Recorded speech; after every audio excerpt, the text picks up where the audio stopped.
And we're on. And we're here. Welcome back to the Penny Bloom podcast. This is episode 6.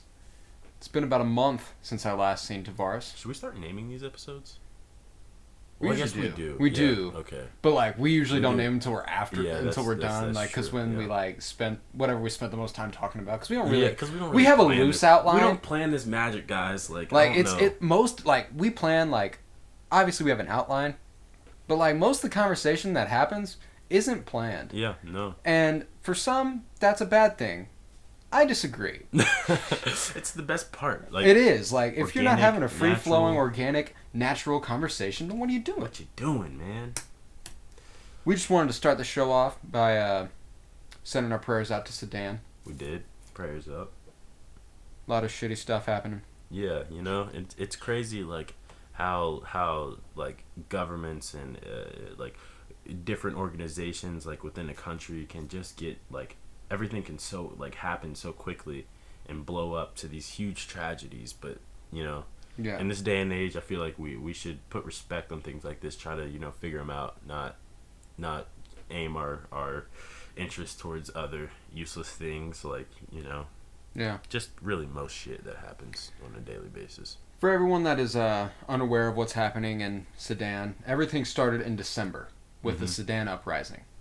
The rallies began as demonstrations against the rising cost of food and shortages of fuel, but they were morphed into protests against the president, Omar al-Bashir. Mm-hmm. Omar al-Bashir was a piece of shit. Yeah. His legacy is one of human suffering and atrocities, according to CNN. The movement started off on an optimistic note, with the nation's women at the heart of the demonstrations and iconic images of them defying police brutality shared widely, which I saw a lot of those on Twitter. Oh, yeah. And they are fucking magnificent shots. But God, just some of the shit it's that's just happening, it's terrible. The worst parts about this is just when there are insular conflicts such as this, other countries just want to leave it be, just not do anything, be like wasn't involved, never was, not going to get involved. But that's kind of fucked up, because most countries got to where they were, speaking specifically towards America now, most countries got to where they were through the same sorts atrocities of things. If the Union had France during the revolution, and they weren't being bitches, maybe things wouldn't have been so bad. But politics, man. Politics, man. Shit's trash. And Bashir, like I said, piece of shit. It's estimated that more than 15,000 villagers were killed by the government-backed militia between 2003 and 2004. 15,000 people killed by the government in a year. Nobody, United Nations, nobody saw this and was maybe we shouldn't let this tyrant run a country. That militia was also accused of raping women in Darfur, and the government was accused of using chemical weapons against the community. Jesus Christ. That's number one on the list of human rights no-nos. You do not use chemical weapons on your own populace. That's just what the one fuck thing. Are you doing? It's already a big enough debate to use chemical weapons on other places, because they know that citizens will be affected. Effects. Yeah, it has lasting effects, and citizens will be affected. So they're even if they aren't our citizens, they're still innocent. Why the fuck would we use chemical warfare? That shit. Oh God. Listen to this.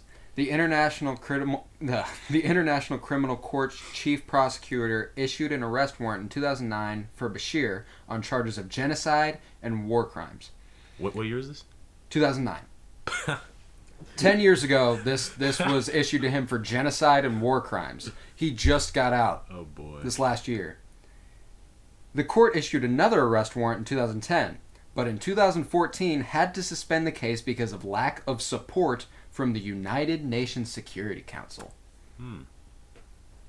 Interesting. And that's just scratching the surface, yo. That's just scratching the surface. I know I'm going to get a debate topic about this. And well, actually, yeah, no, I probably will get a debate topic about this in a couple months. So that'll be fun. Just so much shit going on. And it's terrible. So prayers out to Sudan. We try to avoid politics as much as we can here, because that's a real good way to lose listenership. But you gotta say something. You gotta say something. Yeah. But let's end this off on a positive note, the introduction. So, Robert Pattinson, you heard it here first, is going to be the new Batman. It is confirmed. Warner Brothers confirmed. Yes, he is Batman. So you're welcome. We told you. And like I said then, I'm excited about it. I think he's going to be a good little Batman. Since then, I've since that episode, I've gone back and I watched his movie. What was it called? Good Time.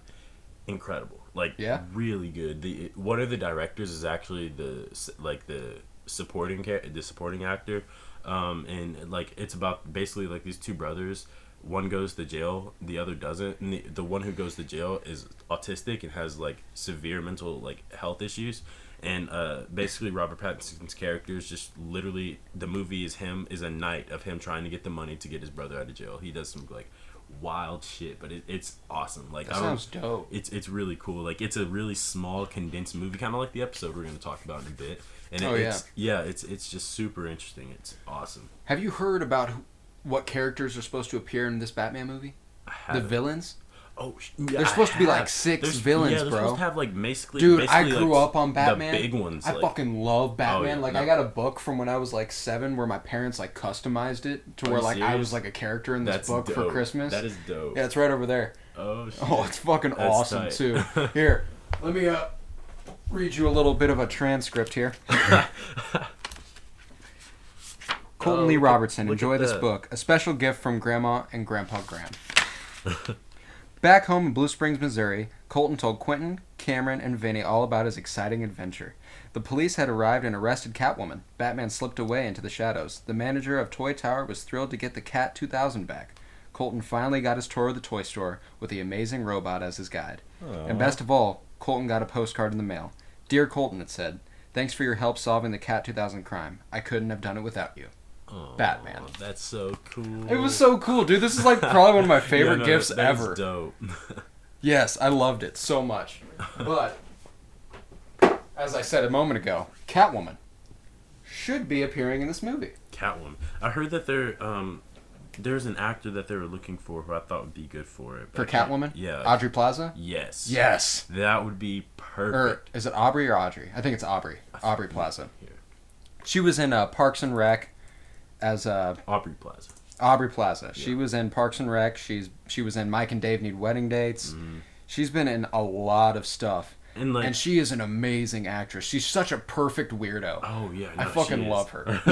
She is, and she's just at the same time, she's just a great actor, which you wouldn't feel like it because someone as awkward as her, as awkward as she portrays herself on screen, just should be a terrible actor. But oh no, and what I've heard is the dark cynical kind of intimidating character she plays in Parks and Rec is just the way she is. Yeah.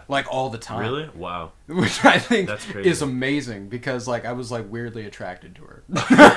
I fucks with that. I was damn, she kind of cute. But yeah, Aubrey Plaza could be the new Catwoman. And I think that's a perfect fit. Who was the one before her, the last one? I think Halle Berry was Catwoman. Oh yeah, back in the day. Back in the day, Halle Berry was Catwoman. That was a huge flop.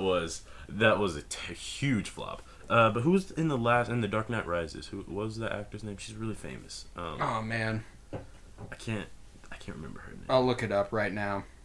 But it's also supposed to get appearances from the Riddler, Penguin, Two-Face. Yep. I don't think they're doing the Joker though. They're staying away from him for now, which I think is probably smart. That is probably. There's been a lot of adaptations of the Joker within the past, really 6 years or so. And I'm really excited about the new one though.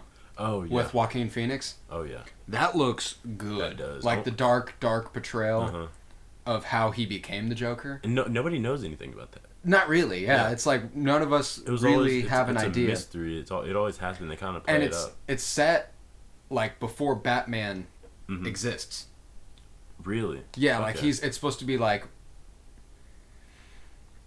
I'm thinking, my theory is the movie's gonna end with the Joker killing Batman's parents. Really? Yeah. Why do you think that? Well, I just think it'd be so fucking cool. I don't really have any backing to that theory. Yeah, okay. But, I just think it'd be so fucking cool if, the entire, story of this Batman comes back around to the Joker being, his ultimate That would be interesting. His That would be a ultimate really nemesis. interesting way to retcon the series too, and do something that nobody else has done. Has done. Because, like, it's not a factual part of Batman's origin story, No. but it would be interesting to see, like, just and like who that says? revelation. I mean, like, and shout out to the original comic books and the original writers of everything. But like, obviously, there have been so many adaptations. Yeah. It'd be nice to have something new. Yeah, exactly. So how fucking dope would it be Yeah. if at the end of this movie the Joker pops a cap in Batman's parents' asses? Exactly. Honestly, this is what I feel like the whole of the DC universe kind of needs right now. Is like They need people a just, revival, just like say, something like, new. Fuck it, like we're not gonna do like these typical origin stories, because one thing about DC versus Marvel comics is I think DC comics have always been written superior to Marvel comics. I agree. But they try to adapt the written nature of those into films, but they don't recognize that it's a film. It's not. It's not a comic book. Yeah. It's not this like thing that you want it to make it. It like you have to make it interesting for people to watch. And Marvel was like, yes, that's why their movies are so funny, so like family friendly, but like at the same time they're enthralling for everybody. Yeah, exactly. Not just just a family friendly. Oh, we're superheroes. Like it's like bro, when I went to Endgame, I fucking bawled the whole time. Yo, that movie was great. Yes, but like, and DC did a good job with the most recent Dark Knight trilogy. Obviously. They did. But since then, it's been kind of downhill up until Aquaman and Shazam. Apparently. And I mean, I haven't seen Shazam, but Aquaman was really good. You know why like that was so great? It was because like it was Christopher Nolan, and he had complete control over what they were doing with that movie. Like it wasn't like trying to be this part in some massive universe or anything. Yeah. It was a Batman movie. And that's all it had to be. That's all it was. And that's another reason I'm really excited for the Joker movie, is because this doesn't tie into whatever else DC is doing. This is just Joker's movie, I think. I'm pretty sure that's the case. This is just the Joker's movie. Yeah. And I think there is nobody better to play the crazy motherfucker, the Joker, than the crazy motherfucker Joaquin Phoenix. Because that dude is fucking batshit. Yo, you no can pun tell intended. just from like looking at them. Like Heath Ledger obviously wasn't crazy, but like you've heard, of course, about how he got into the role for Joker. Like, you just have to do something. You have to be like loose. Like something's. There was something I heard missing. that Jack Nicholson, who played the Joker back in 1989, I think. Yeah. Said like when he got the part, Heath Ledger, he was like, apparently I heard this. I don't know this for sure. That he told Heath Ledger, like, be careful. Really? Like, don't get lost in this. Which is funny because if you look back at 1989 Batman, Joker's a fucking joke. All right? Exactly. That dude is not intimidating whatsoever.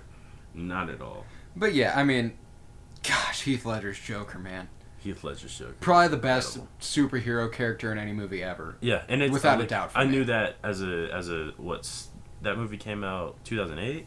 Yeah, something like that. 2008 like as a 7-year-old, I knew that. Like I knew like this was a legendary like portrayal of Joker. 2008, yeah. I didn't have the words to articulate that thought, but I knew it. Yeah, dude, that was such a great movie.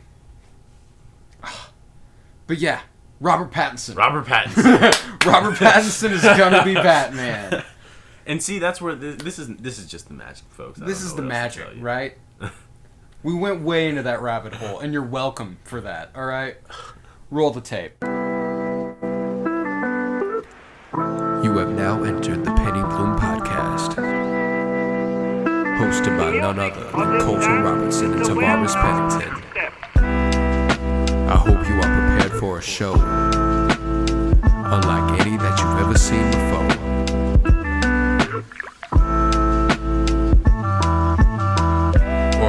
I guess it's a podcast, so you aren't going to see anything. This segment here, we will be breaking down Season 3, Episode 10 of Breaking Bad, called Fly. Fly. So, I believe I can fly. Hey, no R. Kelly here.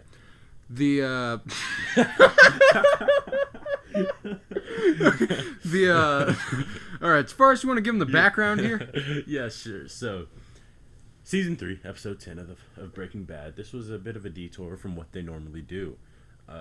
This was called, what they would call in the film industry, I guess, a bottle episode where they basically limit the budget and they limit the cast, and there's a small amount of sets used for the entirety of the episode. Usually no more than like 2, maybe 3. I think in this one there was probably like there was 2 sets. I mean, they had the hotel room, they had the lab, yeah, and they had the factory. Yeah.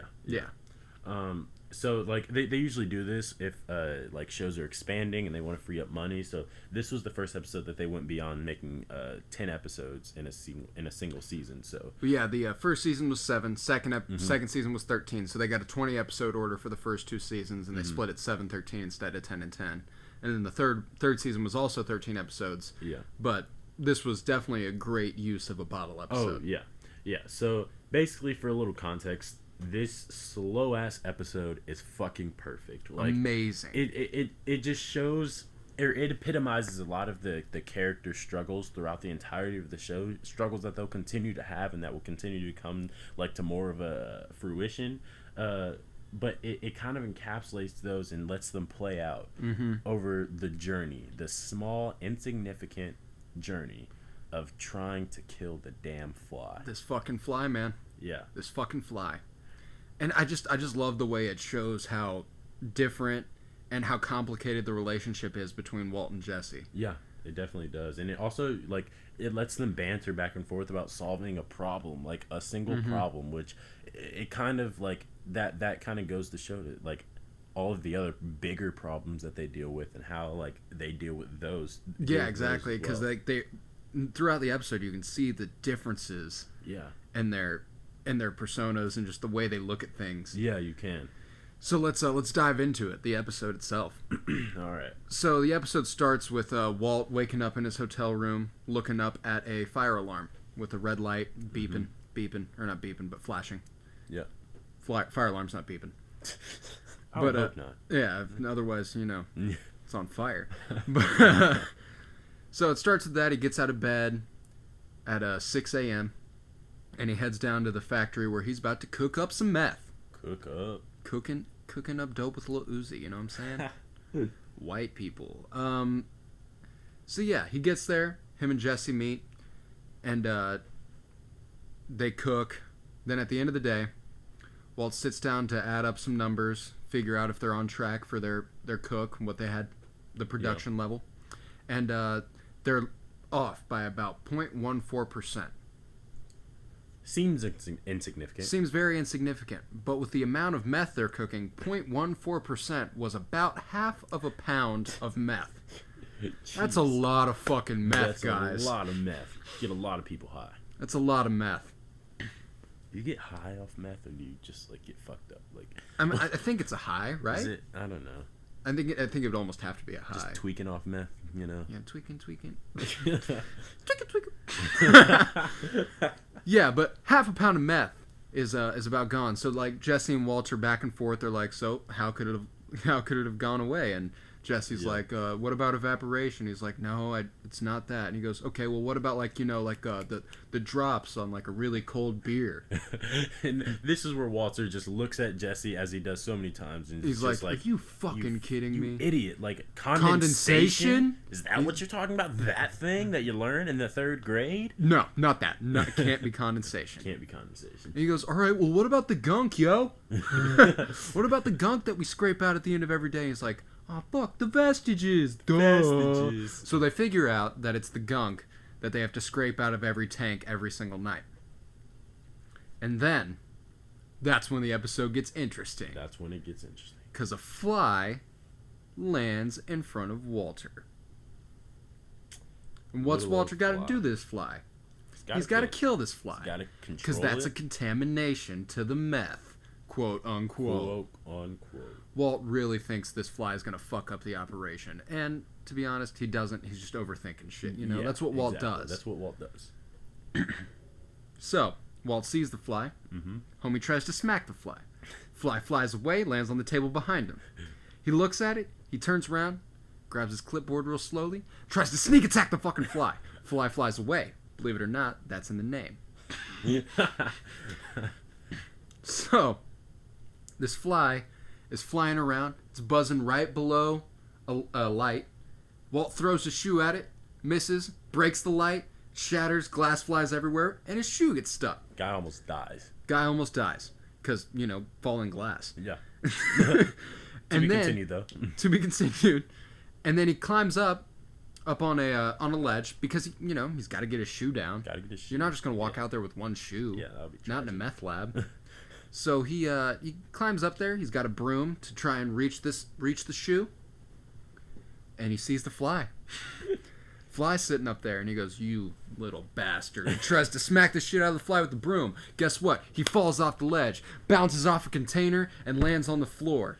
Yeah. This man is not in any shape to be falling 20 feet to the ground. He ate shit. Like, oh my God. Like, it's honestly really hilarious watching it. Like, you feel bad because it's like, just like, it's like watching like an elderly person like just like fall 20 feet to the ground and just laughing, but yo, this man deserved that hilarious. Shit. This man deserved to fall that far. Yeah. Okay. So read him your poem. We have a poet on our hands. Oh yeah, yeah. This was actually what's funny is I didn't even mean to write this as a poem, but it came out that way.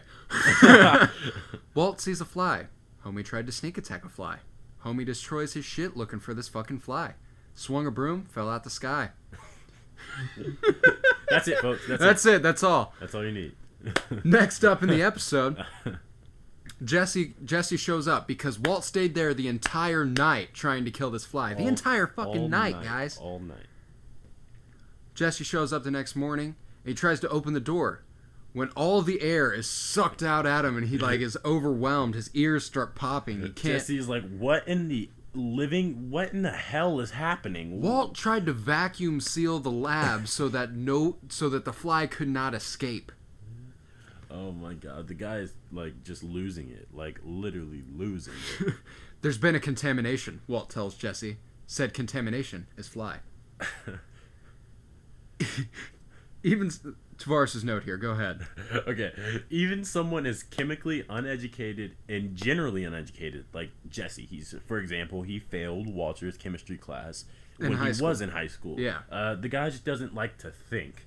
We'll come back to this point later. But once Walt tells Jesse that there's been a contamination, one would Jesse's freaking out. Jesse's like, yo, what's going on? What's the nature of this contamination? Yeah, like, what is happening? And he goes, like, we got Ebola, like, HIV, like, what do I need to be worried about? Like, and Walt's like, Ebola? And, yeah, and Jesse starts explaining Ebola. He goes, it's a disease on the Discovery Channel. So, yeah, that's just more proof of his thought process. And then Walt reveals what the true contamination is. A fly. And to this, Jesse responds with, yo, you didn't happen to try our product, did you?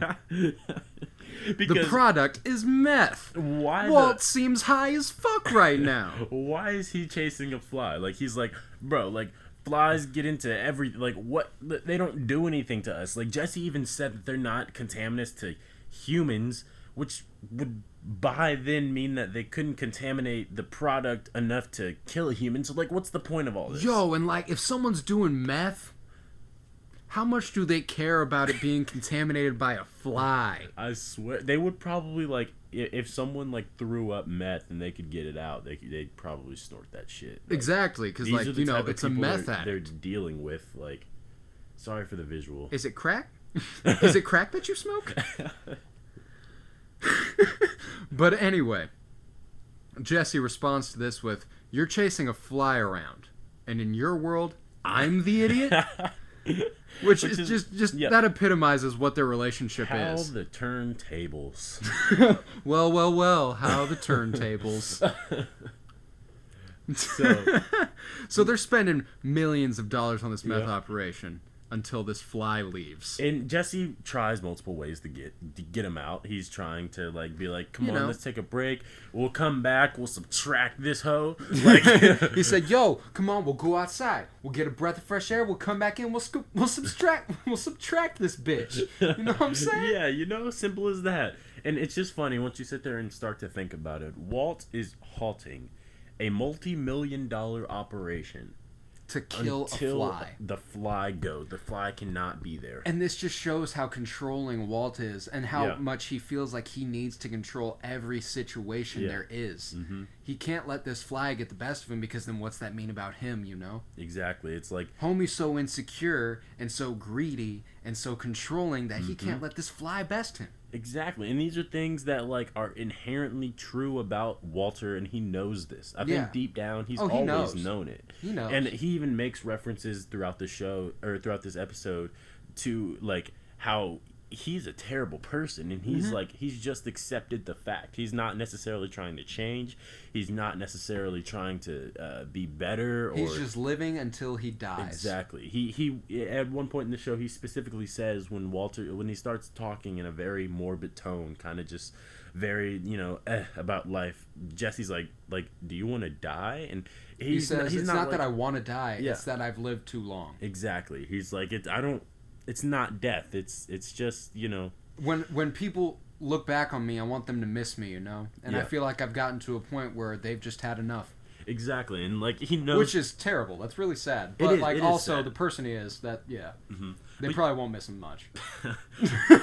You also got to think about like to this point we're like a lot of the way through season 3. Think about where Walt was in episode 1, season 1. Dude, like just a dude trying to get some cash. The guy was a square, like so boring. Yeah, boring. Such a fuck. But he was Jerry. Yeah, he was Jerry from Rick and Morty. He was like, but like smart. He was the smart version of Jerry. That's a perfect way to describe him. Just and he slowly became Rick. Yo, damn! Everything comes back to Rick and Morty. Damn, yeah, he's just like a less like a Rick with less personality. Yeah, really. Like. That's all that he is. Because he's just kind of like, we're floating around on this rock. Yo, fuck it. This life isn't unique. We're doing this in order to... We're doing this till we die. Yeah, really. It's really sad. It is a bit of a nihilistic take on the world. But, it is. But Jesse, seeing Walt controlling a shit, goes, "What the fuck, Adolf?" In response to this, to kill that, he smacks Jesse with his homemade fly swatter. Homemade fly swatter made out of what looks like saran wrap and some sort of like roller thing. Yeah, like it's like, just a big ass stick, you know? Basically. But after that, Jesse got smacked by the fly swatter, and then the fly lands on Walter's head. He tells Jesse to get it, and Jesse's like, "Oh fuck yeah." Yeah. You know what? I'm coming for that. You know what? Yeah. I'll get him. I just need the fly swatter. And he's like, all right, count to 3. 1, smacks the shit out of Walt real quick. Fucked him up. And he's like, oh, fuck. Did you get it? He's still worried about this fucking fly, even after he got the shit smacked out of him. And Jesse's just like, bro, take my word. I got it. I got it. He's like, see, look, it's right there. Walt goes, picks up what he thinks is supposed to be the fly. This is a raisin. Yo. Just to give you an idea of the type of dude Walt is, how you think a raisin got in that lab? Walt's out here just smacking raisins. But he's worried about the contamination of a fly. Like, what sort of contamination does an old raisin put off? I wonder. An old raisin? Like... Mr. Chemist. What a fucking douchebag. Want to be a fly. What about your fucking raisin? What a guy. Okay, so next, Jesse basically is like, I don't know, like, what else to do. So when he falsely convinces Walt to, like, let's go. Let's go outside, get some air. We'll come back, subtract his ass. We'll subtract his ass. And on the way out, Walter, being the mad genius that he is... Did you get your keys? Did you get the keys? The last thing we need is to get locked out. Yeah. Right here. Yeah. Walt takes the keys out of Jesse's hand, slams the door. Jesse's locked out. Because Jesse's low-key stupid. Why would he hand him the keys? Why are you handing him the keys? He just asked if you had the keys, them. Like, were in your pocket. Like, be like, you hear him jingling, bro? We got him. Let's go. But Jesse, not thinking like he normally does, just gives him the keys, gets locked out. Now he's fucked. Jesse runs upstairs, looking for anybody to help him open this door. He goes, "Yo, does anybody have an axe I can borrow?" El Axo, El Axo. because there's a lot of Hispanic people working in – working. Yeah, so and Jesse's a low-key racist, but it's I mean, fine. like, he's ignorant. Yeah, he goes, El Axo. El Axo. Yeah. So after that, he finds what is a mallet, essentially a big mallet, sledgehammer. Is that? Yeah, sledgehammer. Yeah. And then he's gonna go back, fuck shit up, with his sledgehammer. But then he sees the power box, and he's like, ooh, ho ho. And he just shuts off the power. Yep. Now Walt can't see. What's up, bitch? But Walter doesn't let this phase him. Walter does not let this phase him. He continues to look for this fucking fly in the dark. In the dark. Do you know how hard it is to find a fly in the dark? No, because you've never tried, because that's stupid. Why would you try to find a fly in the dark? That just doesn't make sense. Like, the fly probably wouldn't move because it's so dark. Like, yeah, like, he don't know where he going either. Exactly. Like, what? Jeez. Come on, Walter. But Walt comes to the door to find Jesse on the other side, like, hey, need some help? Need some help. Because he knows how to get the power back on. Yep. Fuck you, bitch. See, then an example, when Jesse has to think, when he's challenged to think. He can do it. He will do it. But he just doesn't want to. Yeah, I mean, like, it's just like he's the imperfect perfectionist, Imperfect perfectionist. Yeah, I hate people like that. Yeah. It sucks. They're just like, oh, let me just fall into this, A plus or whatever. I didn't even try. I'm like, bitch, I got a 92 in that study. Fuck you. Something like that, though. But, yeah, Jesse, during this time when he was locked out, he went on a supply run. He got a bunch of chemicals to kill flies, but Walt's like, you know what? You're dumb. You're dumb as fuck. I told you this is a contamination, and you come in here with contaminants. Which Jesse's like, bro, I'm just trying to get rid of the fucking I'm just fly. trying to do what you wanted. Yes. You want to kill the fly? I got things that kill flies. Who cares? I can only do so much. You ask too much of me. Like, literally, he had like 4 or 5 grocery bags full of shit. Like, to kill a fly. They end up using one of these things. Yes, one. When he finds non-toxic glue strips, which, effective. Effective, yes. Yes. That's a smart thing to do. Mm-hmm. And so they hang the glue strips. They zoom in on Walt hanging one glue strip, and he goes, "Ah, man, I sure hope we have enough." And they pan out. He said this unsarcastically, and they pan out to what has to be at least 50 glue strips hung just everywhere. Like, if that fly went down below the rafters, it was It was done. Yeah, it was glued, non-toxically glued. For sure. So that was. This gives them a moment to unwind. Jesse's like, you know what? Let the traps do their job. Mm-hmm. He tells a story as he's making some coffee. Yeah. And in the process of making this coffee, Jesse drugs Walt's coffee to get him to chill the fuck out. Yes. Not a bad idea. Not a bad idea at all. The guy Not gonna lie. The guy would have been freaking Walt me was out. a little off the rails. Yeah, he was definitely. He hadn't slept in at least 24 hours. Or probably closer to maybe 15, 16. Yeah, it'd been a while. Yeah, it'd been a while. But Jesse begins telling a story about his old aunt's house.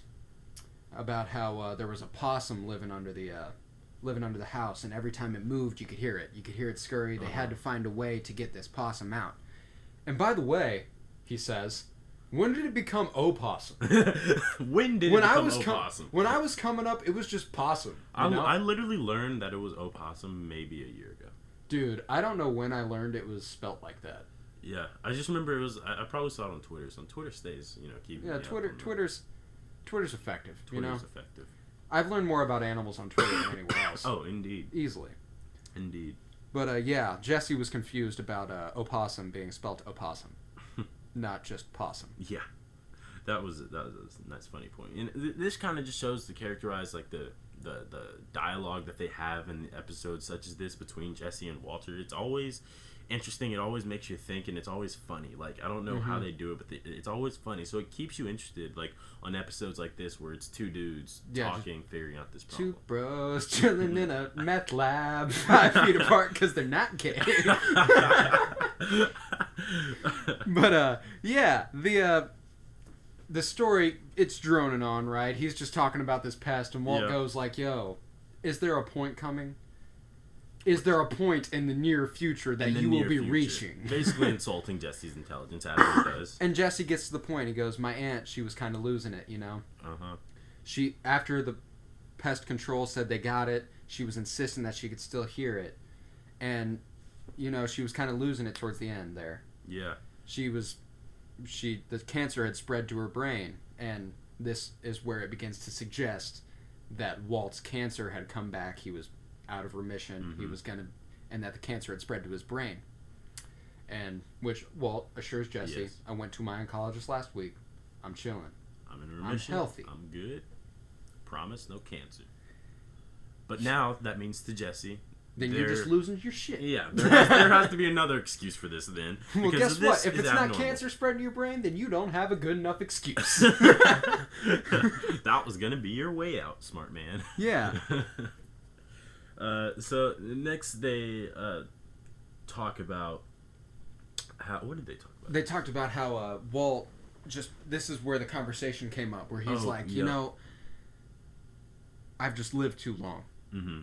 And he's like, I want to be able to tell my wife there has to be some sort of combination of words in some specific order that will get her to understand why I'm doing this. And this is one of my favorite pieces of dialogue because it really shows like what science means to Walter. And like science fundamentally, not like the study of chemistry or like the study of natural biology or anything. Science fundamentally means getting things down to an exact level. So so like when he's saying like, yo, this, there has to be an order. Yes, there has to be a specific combination of words in a specific order that will get her to understand, and he cannot find those words. Exactly. And that, in the grand scheme of things, maybe what the fly represents throughout the entire thing, him never being able to get to the fly, is like him not being able to control it. It's him not being able to control the fact that his wife's going to look at him differently now. The fact that his children are never going to be able to understand who he is. Like, he can't get a grasp on that because this isn't science. Yeah, exactly. This is humanity. That's Walter's like sole mechanism for control is science. That's why like everything he does, he tries to get it scientific. This episode literally starts with him calculating the 0.14% that they were off in their yield. Like, that's already, like, he says it's not negligible, which it isn't negligible. But when you're doing the numbers and stuff, I look at 0.14. I'm like, okay, we're good. Yeah, I mean, we still produce like 2.5. So I got 99.86. I'm chilling. And they're producing thousands of pounds of meth. Like, thousands. A lot. This conversation about the fact he can't get this order, the specificism. Specificity? Specificity. It leads into a conversation about the randomness of the universe and how previously Jesse had a girlfriend named Jane who overdosed. Yep. And Walt was there to see it and chose not to save her life. Yeah. Which, pretty fucked up, Walt. Pretty fucked up. Good job, Walt. That was like his fatal mistake. That was honestly where I was like, all right, me too. I'm done fucking with Walt. That's exactly where it was for me. Because, like, Jesse really fucked with Jane, dude. He did. I love Jesse. Jesse's probably the most underrated television character ever. Because, like, everyone looks at him and they're like, he's such a dumbass. How could you possibly like him? Yeah, exactly. Dude, I fucking love that guy. He's not a dumbass, though. He's just a normal dude. Yeah, he is. He's just a bro out here. He's Morty. He is Morty. Like, they're Rick and Morty. Because Morty is someone who's like constantly affirmed of his ignorance and how dumb he is, but he truly can think. Like he will, like, when it's time to act, when it's time to figure some shit out, he will get his shit together. Yes, exactly. Get all your shit, put it together, and just take it somewhere. Just take it somewhere because you gotta get your shit together. Get all your shit, put it in the bag. Take it out. Or just do something with it. God, I love Rick and Morty. But the thing is, with this randomness of the universe, the night that Jane OD'd, earlier that night, Walt went to a bar and he sat down and he spoke to a man who he reveals was Jane's father. Yep.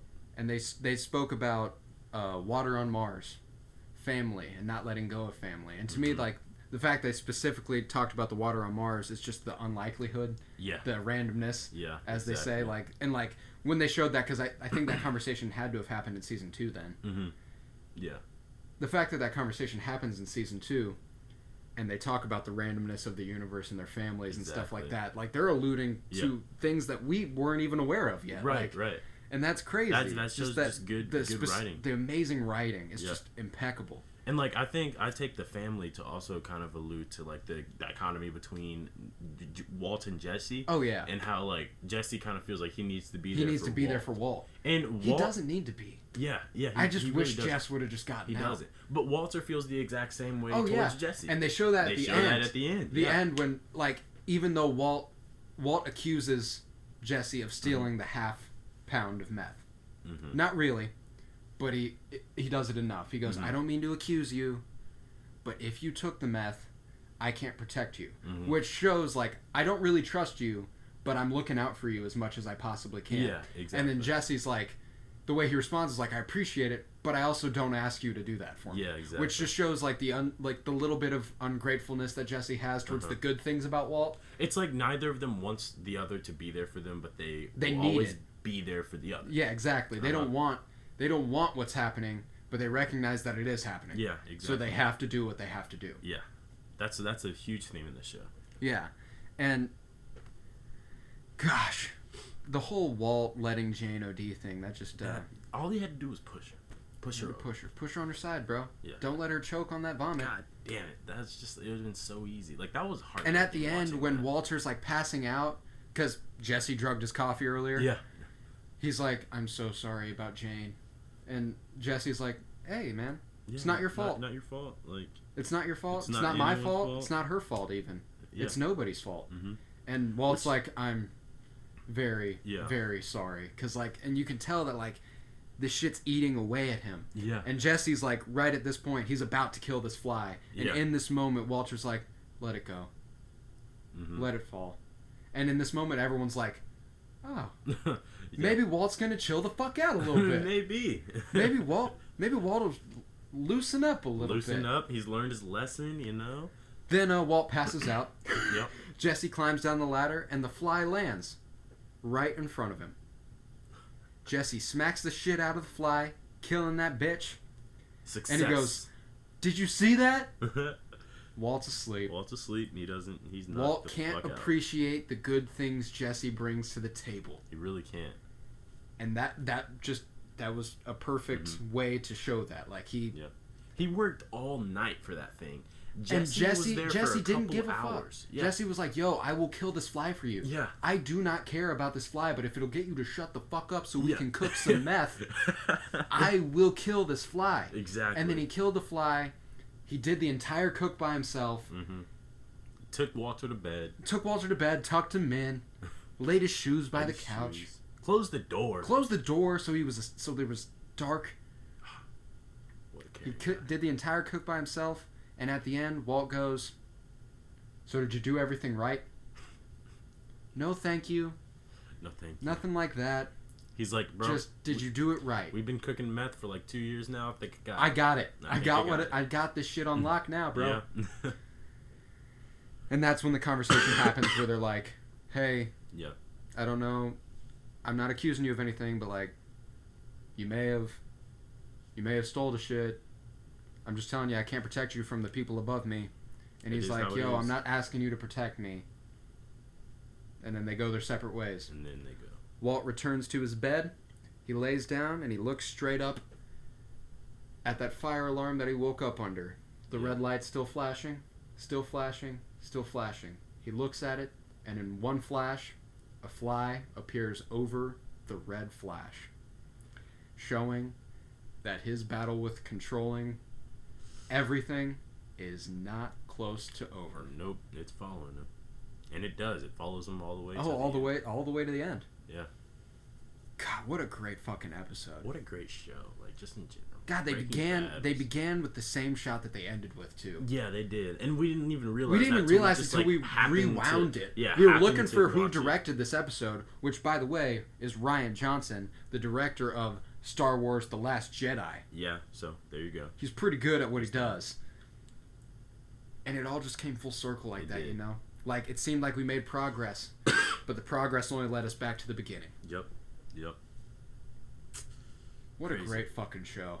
Crazy, like, written so well, directed super well. Like, it's just, that was one of the single best episodes of Breaking Bad, in my opinion. I agree. Yeah.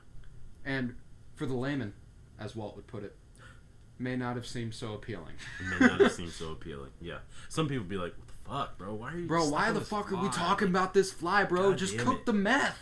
You have to understand this episode in context of the show in order to understand to pull any significance from it. Yeah, and I feel like we did a pretty good job of breaking it down. So even if you haven't watched it, at this point, if you haven't watched Breaking Bad, you're not going to watch Breaking Bad, I'd imagine. There's still hope. Come on, try it out. You should. Netflix. You should. It's 5 seasons, pretty brief. Like top not 3 really show brief, all but time. You will get into it, I promise. Yeah, it took me, I don't know, a few weeks. We watched it on the same track just about, but I remember you finished like you started before me and I finished before you. Yeah, exactly. I flew through that shit. It took me a couple weeks, but dude, it was amazing show. Top 3 show all time for me, easily. Yeah, easily. no, for sure.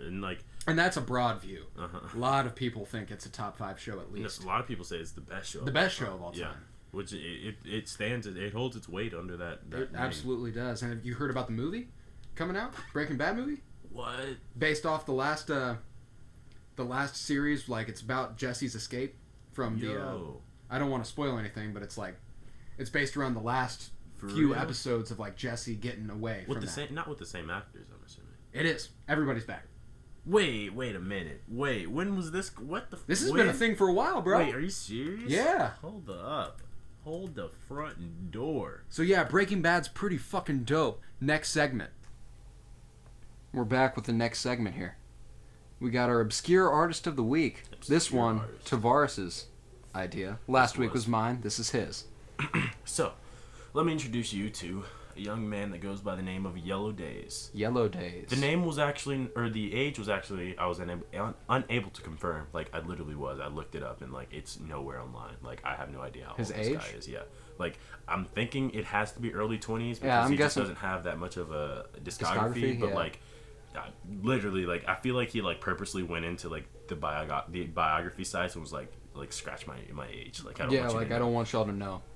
Anyways, Yellow Days is an English artist. I'd call it indie rock / soul. Like, also a bit of like psychedelic feel to it. Yeah, like, for sure. Which is his best quality, probably the psychedelic influence of his shit. You just get lost in it. You get like you feel it. You really do. It's like you're floating. Yeah, it really. No, that's a great. That's a great way to characterize it because like I feel like when I turn on Yellow Days, like so he has really 2 like projects out. One is a full length like album, and then he also has an EP. The names of those, which are Harmless Melodies, is the EP, and then he has Is Everything Okay in Your World. So, his most recent music that came out this year. Before that, he just been putting out singles and stuff in 2018, 17, 16, like all through there. But really, like low key guy. Oh yeah, for sure. Like I don't because like I prior to you bringing him up as the obscure artist, I think I'd only heard 1 song of his. Yeah. And now that you brought him up again, I don't know that I'll stop listening to everything he has for a while. Yeah. It's hard to, because like he's one of those artists for me, this kind of back to what I was just saying, but when I turn on his music, I just like let it play. Like I don't even know, like it's hard for me to pin down favorite songs, or it was for me at first before like I went back and looked, because I would just be like, I like the one that made this sound. Yeah. I like the one that made that sound. That made me feel good. Like, yeah, like, and we were talking off mic a little bit ago about how, like, a lot of his stuff, like, it sounds similar in some aspects, but, like, there's enough that's different to keep it exciting. Exactly. And something new. Yeah. Oh, it's so crazy. So good. And he has this very vintage vibe, I feel like. Oh, yeah, for sure. Like, I remember, what song was that came on? I think it was, How Can I Love You? Yeah. How Can I Love You came on. I was like, I got like a real Frank Sinatra vibe. Yes, very Frank Sinatra. Uh-huh. That's a big name for me to throw out there. No, guys. It is. Frank Sinatra's no fucking joke. Like it's even more than just that vintage sound, though. It's like the soul in his voice and the passion that he sings with. It's very similar to... It's Sinatra-esque. Yeah, and like we also compared it to like Hozier and George Ezra is who I also came up with. Each of those artists are some of the most soulful, passionate artists that I can think Soulful white dudes. Yeah, soulful white dudes. And soulful white folk. They can do that shit. Like, oh my god. It's really fucking good, It dude. is good. Yeah. He, it doesn't seem like, or I haven't heard anything about any new music from him coming out, like, soon, but, like, he's one of those artists that you just gotta you gotta watch. Like, you gotta, when he drops something, it's not gonna be a huge press release. Like, oh, no, you gotta, like, go follow that man on Twitter. Go follow on Twitter, for sure. Yeah, follow this man closely, you know? Yeah. Listen to his music, because he deserves it. This shit is good. Yes, he just, like, if he's doing something that most indie artists don't do, like, yeah, I can't really tell you any artist I've ever heard that sounds even remotely similar to what he's doing all around. And I mean, obviously he has a pretty, like you said, Sinatra-esque voice, which obviously Sinatra influences a ton of people. Yeah. But like he has a good aspect of like a crooning and like the soul and just like bringing everything together, and then all the instrumentals and symphonies he's on. Yeah. Oh yeah. They're beautiful. And from what I can gather, he also relatively makes his music like it's mostly just him, like him and like a couple instruments. He doesn't like have like a huge production where he makes music. He's not signed to any major label.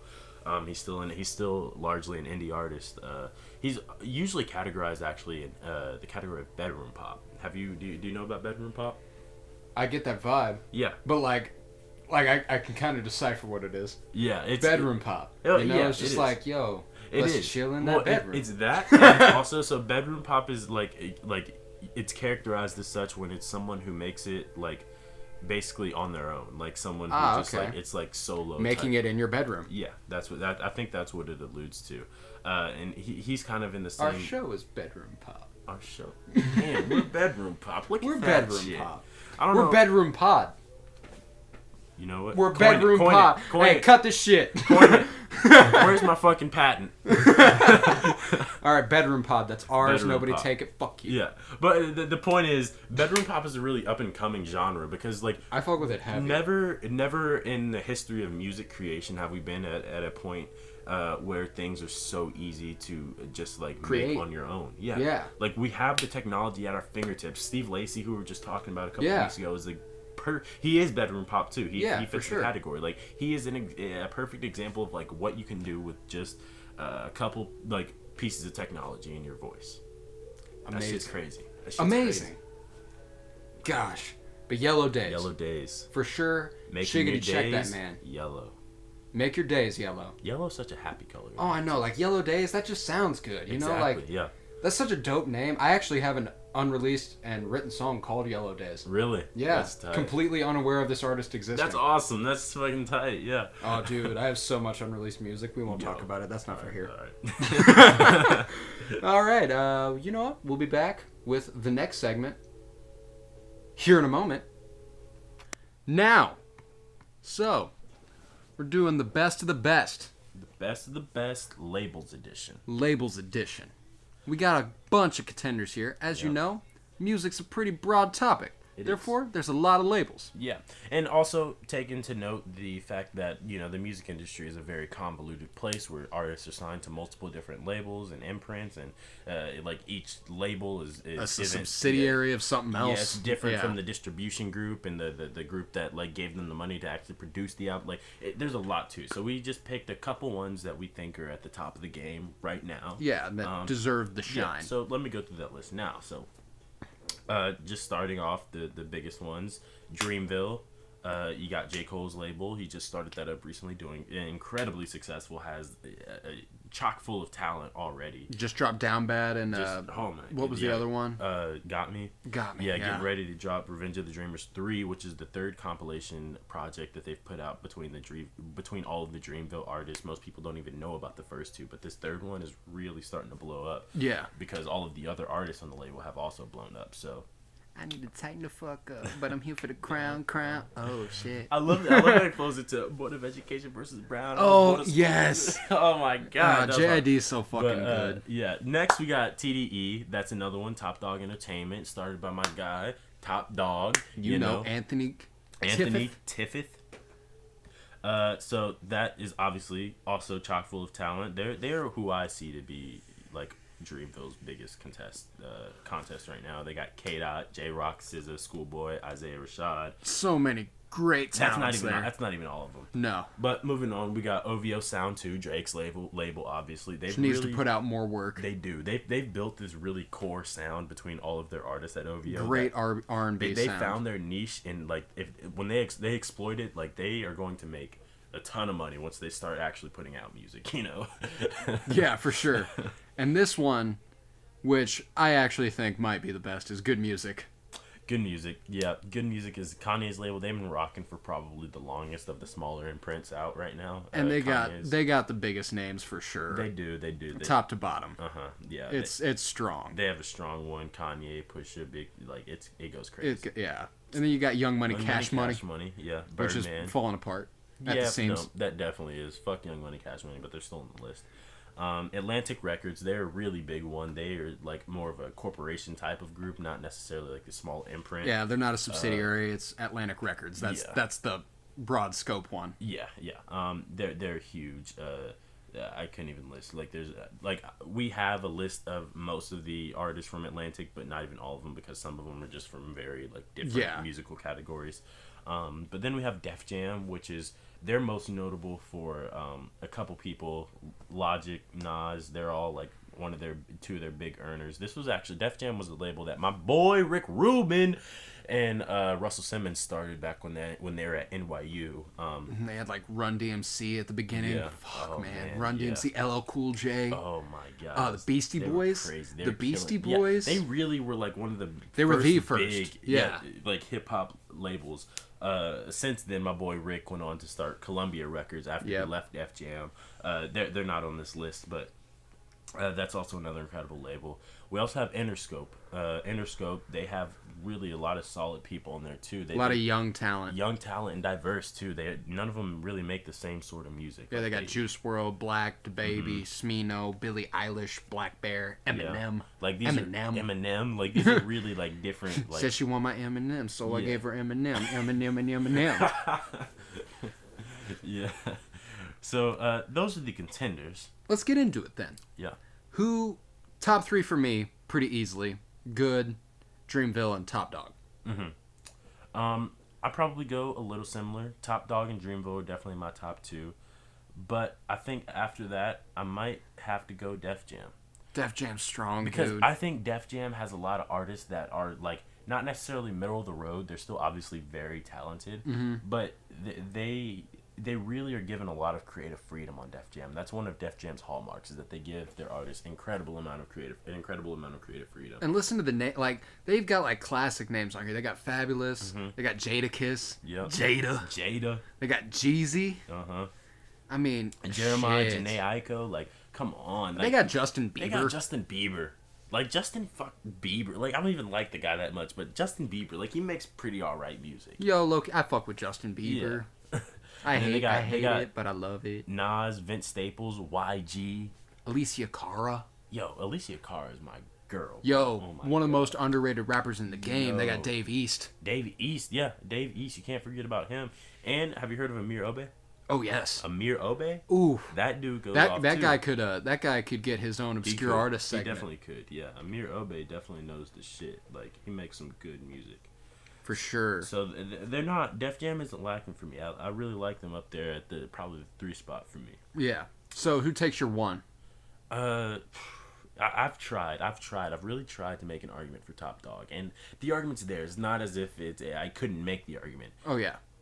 But I just look at Dreamville and like their music is my music, because J. Cole modeled each of those artists, I feel like, after the sort of music which he makes and the sort of music that he likes. Yeah, they found their niche too. Yeah, they got that, like, the way OVO found theirs. Dreamville has theirs real, for like, sure. Raw hip hop. It's really like this. We were talking about this in a past episode too with J. Cole. It's a real North Carolina sound that he really got for sure. And a lot of these people are from the East Coast. I know. I don't think Earth Gang is, but Loot is from Atlanta. I want to say Omen's from Atlanta or New York. I can't remember.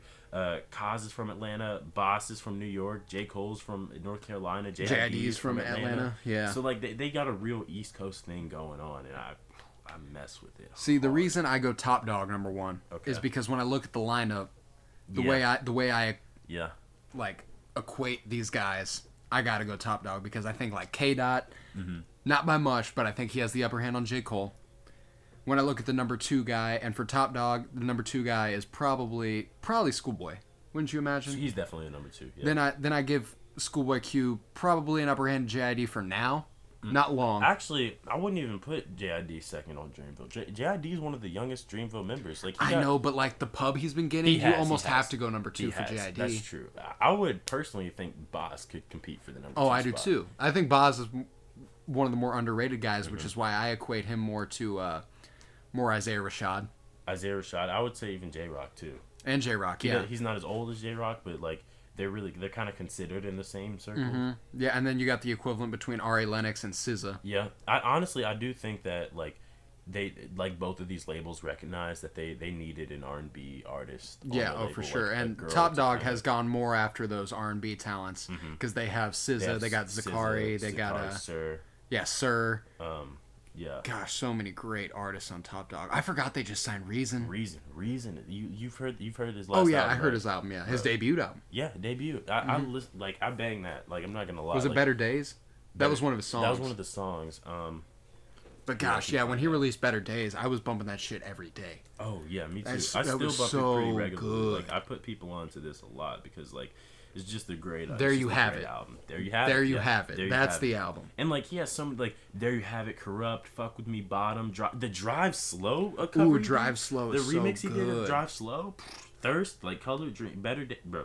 This album is like ridiculous. Top like, to bottom, especially for Reason him. has a really, really great album out. And that's really his first full-length project. Like, he has no EPs or anything. Like, he just put out the album. Hardly any songs, really, before that. Yeah.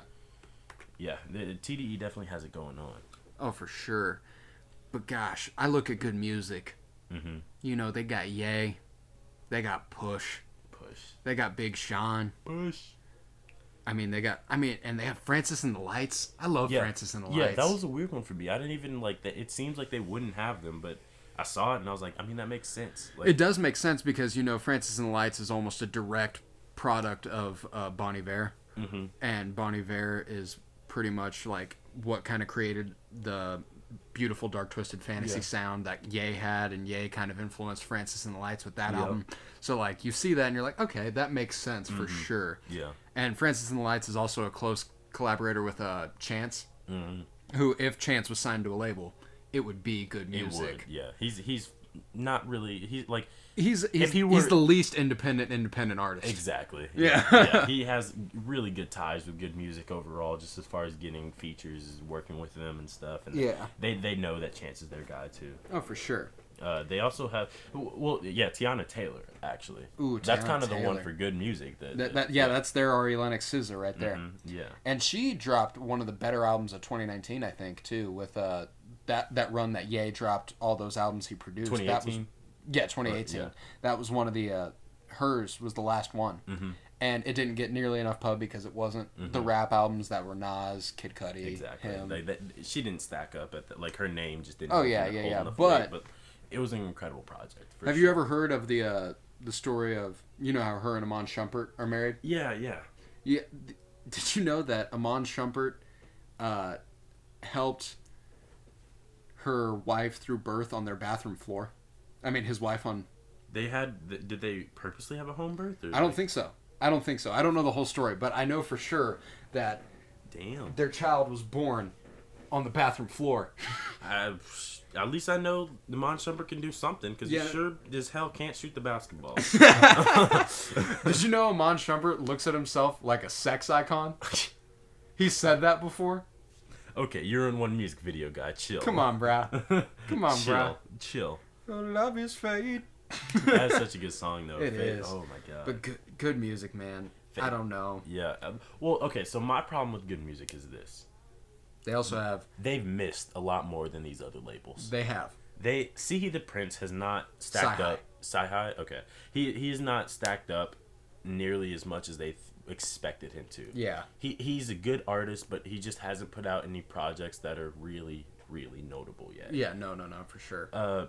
Designer, I don't think I need to. I don't think I need to go. We don't need to talk about designer that anymore. And it stands to be seen, but I feel like Sheck West may follow a similar Path trajectory as designer. Yeah, I do too. Because they have this thing about signing people who like blow up and like real have quick. major hits and like, but people that other artists stay away or that other labels stay away from because they're like looks like a one and done. Yeah, you know, and it like I think everyone knew designer wasn't gonna actually make good music after Panda. Like I don't know though. Like I expected more. You wanted to because Panda blew up so much, but like and Panda knocked. I'm not gonna lie. Yeah, no, I felt the Panda heavy. Panda definitely went. It took me a couple weeks to come around to it, but I came around on Panda once it came out, and I was like, yeah, this fine. is it. Yeah.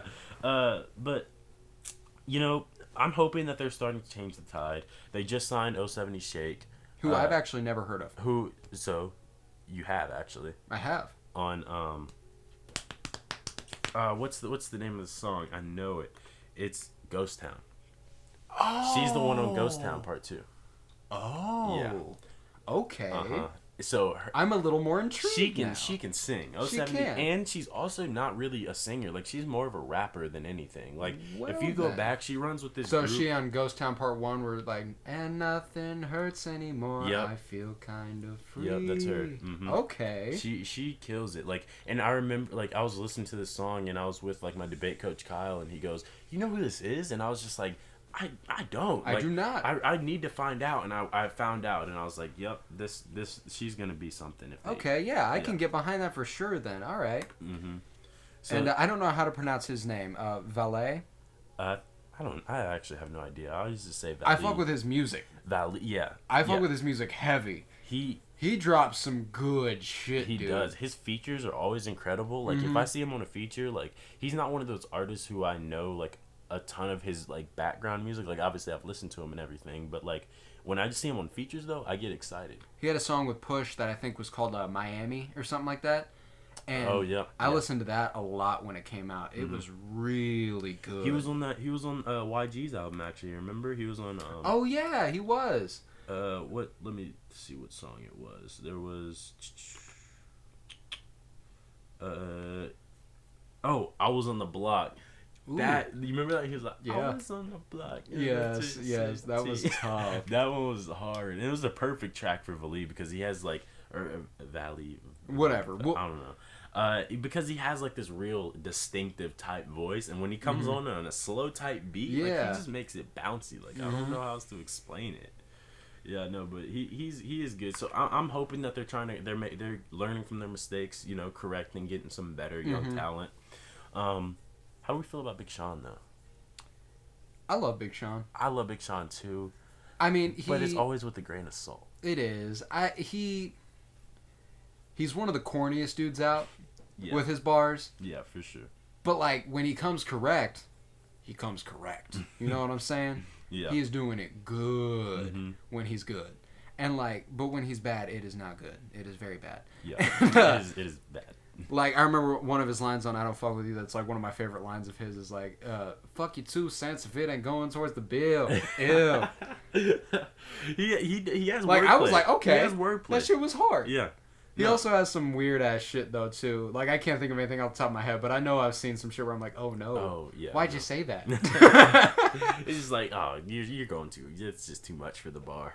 Yeah, I mean, Yeah. So, let's get into the other labels we have on here. We got... Want to dive into OVO right quick? Oh, shoot, yeah.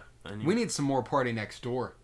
We do. We need some more Party Next Door, Mike G. We do. Party Next Door. Oh, I love Party Next Door. He could carry OVO sound on his back. He really could. Like, him alone, and he's been around long enough that people know him, people will listen to it. And people are wanting his music. Yeah. Like, they want his new music, and for some reason, they're not putting it out. Yeah, I don't... Why? I really don't know why. Why? Why? Why? Well, you know, maybe he's just a slow worker. Maybe he's nervous or something. Maybe, but I the don't guy's know. a hit. Like Drake just seems like a... I don't know. I have mixed feelings about Drake. Yeah, me too. I like his music, but other than that, I don't know about Drake. His label as a whole, though, I think he's done a good job. Majid Jordan, fire. Ooh. Roy Woods, fire. Division, Fire. Baka Not Nice. And he also has two other artists who I have not heard of: O.B. O'Brien and Plaza. Huh. Not heard of those two. I haven't heard of those two either. But Division had an album in 2017 that I vibed with heavy. I discovered Division. I heard their song "Mood" and I was like, I'm hooked. I am hooked. Like, yeah, he's good. Yeah. I like OVO sound could definitely obviously they have the R&B. Yeah, they definitely go for that. But I also think it's just maybe a Canadian thing because most of these people are foreign. Like not many of them are American. Yeah. So I'm thinking I know Roy Woods is Canadian.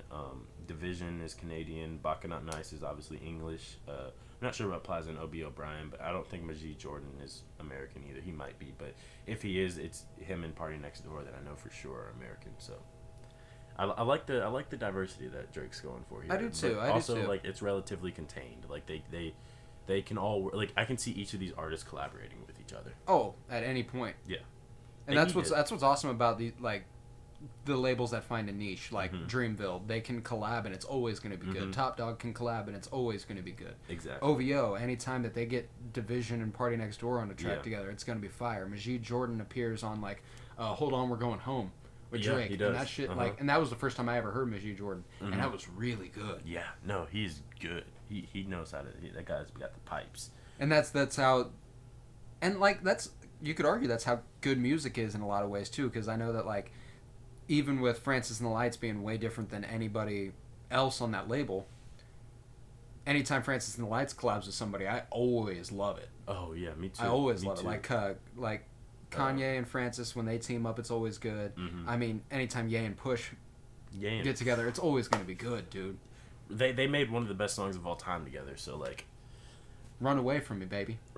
Run away. Honestly, I used to forget that Pusha T was even on this song. Oh, yeah, because it's so fucking long. It's so long. I just totally forget about the rap verses. 24/7, 365. Pussy stays on my mind. I get it. All right. I'll admit it. Oh, it's so good. Now pick your next move. You can live or live with it. Ugh. Oh, you can live or live with it. Push is so hard, dude. Yeah. When we talk about, I'm about to dive into a rabbit hole here, but when we talk about all time MCs, Push gets left out way too much. I think. No, when Daytona came out, the number of people I've had being who is Pusha T? Are you kidding me? It was maddening. Literally. How do you not know Push? You cannot claim. Which reminds me of the NBA draft class. Did you see them naming the 90s? Oh my god. And how only 2 of them could know who Outkast was? Jeez, yeah. Only 2 of them know who Outkast was? It's what education are we really giving these kids? If they don't know who Outkast is, bro. There's clearly a big problem in the public education school system. In the collegiate, if not, college should pick up the scraps, right? For sure. You force them to go through 1 year of college so things like this don't happen. Yeah, learn about Outkast. Yeah. They're oh my god. And I mean, and they heard their shit. Yeah. And I mean, not even their good shit. They heard Hey Ya. Oh yeah. And they heard Miss Jackson. Hey Ya, Miss Jackson. And Miss Jackson, don't get me wrong, absolutely goes. But it's a pop hit. No, yeah, no. Never Outkast meant to make your daughter cry. Hey Ya's a pop hit too. For sure. They were making mainstream shit, and people were those were huge songs when they were kids. it was Mom the years never they were played born. this in the car. I mean, they were born when we were born. Exactly, that's what I'm saying. There is no excuse. They're our age, literally. Maybe even a year older. Yeah. It's crazy. It's crazy. What do you... Why? Get your intelligence right.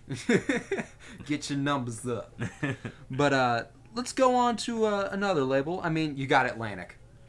Which just encompasses... Let me just... everything. A Boogie with the Hoodie. Alt J, Bozzy, Bad Baby, Boosie Badass, Bruno Mars, Cardi B, Charlie XCX, Charlie Puth, Coldplay, Currency, Fire, David Guetta, Dram, Fire, Ed Sheeran, Flo Rida, Gucci Mane, Janelle Monáe, Kamau, Fire. If you haven't heard Kamau, Fire. Kevin Gates, Kehlani, Kodak Black, Kyle, Lil Uzi Vert. Lil Uzi Vert's also signed to Generation Now, which is his like smaller imprint, but like he's literally like the only artist that makes money on that label. So like yeah, and I mean like that, but the thing about Atlantic too, and like the reason I'm not really consider them, I mean obviously they have the catalog. Yeah. They're probably, when you look at it, the best label. Yeah, because they like, have so much. Uh-huh. But I mean, like, that's not as fun. No, they are also another, like, they're one of the labels where not every artist on here could work together and make good music. You know what I mean? Yeah, for sure. Like, I can't imagine Kevin Gates and Alt J making a track. Yeah, like let me get a Coldplay and Kevin Gates on the same track right quick. Let me get Bruno Mars and Boosie Badass. But I mean, like obviously they do have the duos, like Bruno Mars and Cardi B going on tour together and shit. Exactly. Yeah, Coldplay and Alt J would go off. I mean, if you get Uzi on a track with a lot of people, he's gonna do good because he's showing he's got a little diversity. Yeah, he does. Boy, he can do some things. Or at least Tyler can make it seem like he can sing. I don't know. Yeah, kind of. Yeah, kind of. I mean, it's just there's just so much talent there. It's just not as fun to go like, yeah, obviously they're the best, but like that's exactly. Yeah, it's not always quantity over quality. Exactly. But let's talk about Kamau. I think you actually put me on to Kamau. Like he's got a lot of good music, dude. He was the one who had the remix to Hey Ya, didn't he? That was him. Yes. The remix. Oh my god. No, I guess it was a cover. The cover. Yeah, he did a cover of Hey Ya.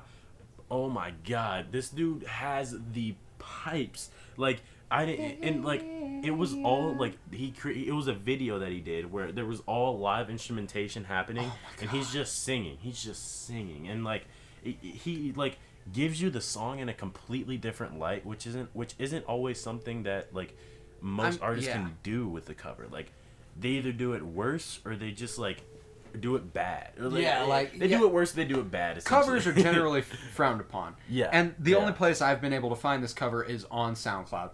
Really? Okay. Yeah. So I mean, like, and it's definitely because I doubt they're allowed to put it out for like streaming money rights and stuff like that. But look it up. The Hey Ya cover by Kamau. Kamau, Como, however you want to say it. It's whatever. But dude is fucking fire. He's got one. Fire. I remember a song that dropped. It's called Just For You. Was on A Gorgeous Fortune. I did it just for you. I did it just for you. Oh, it's so good. He's just got such a little like bumping, vibey sound. Oh like, yeah, definitely Islander type. Like, like Kamau he is definitely gonna come up pretty soon. Sunrise. Oh, it's so good. But yeah, if you're unfamiliar, definitely familiarize yourself with Kamau. He's so good. Yeah, Kamau definitely kills it. And they have a slew of other very consistent artists. Gucci, Charlie XCX. She's actually about to put out her first album, isn't she? Really? I think so. I've been hearing buzz about Charlie XCX. I have to think that she has an album. She's been around a while. Oh really? Yeah, because she did the Boom Clap song. Boom, clap, sound in my heart, the beat goes on and on and on and on. No way. Yeah. Wow. I'm pretty sure. I don't think I'm wrong there. I might be. Mm-hmm. Oh yeah, no, she's been making music since 2013. That might have been someone else. Yeah, Boom Clap. She was Boom Clap. Yeah. She has 3 albums so far. Her next album, Charlie, okay, Charlie, so that's coming what September it is. 13th. People were waiting for an album from her because it's apparently she hasn't put out an album since 2014. Really? Yeah, it's 2019. That's a long break, and before that, the gap was only a year. Wowza. So she's kind of taking a little detour, and I'm sure that's not made out. It doesn't look like she's gone on too many tours either. Like, she was the chorus on "Fancy" by Iggy Azalea.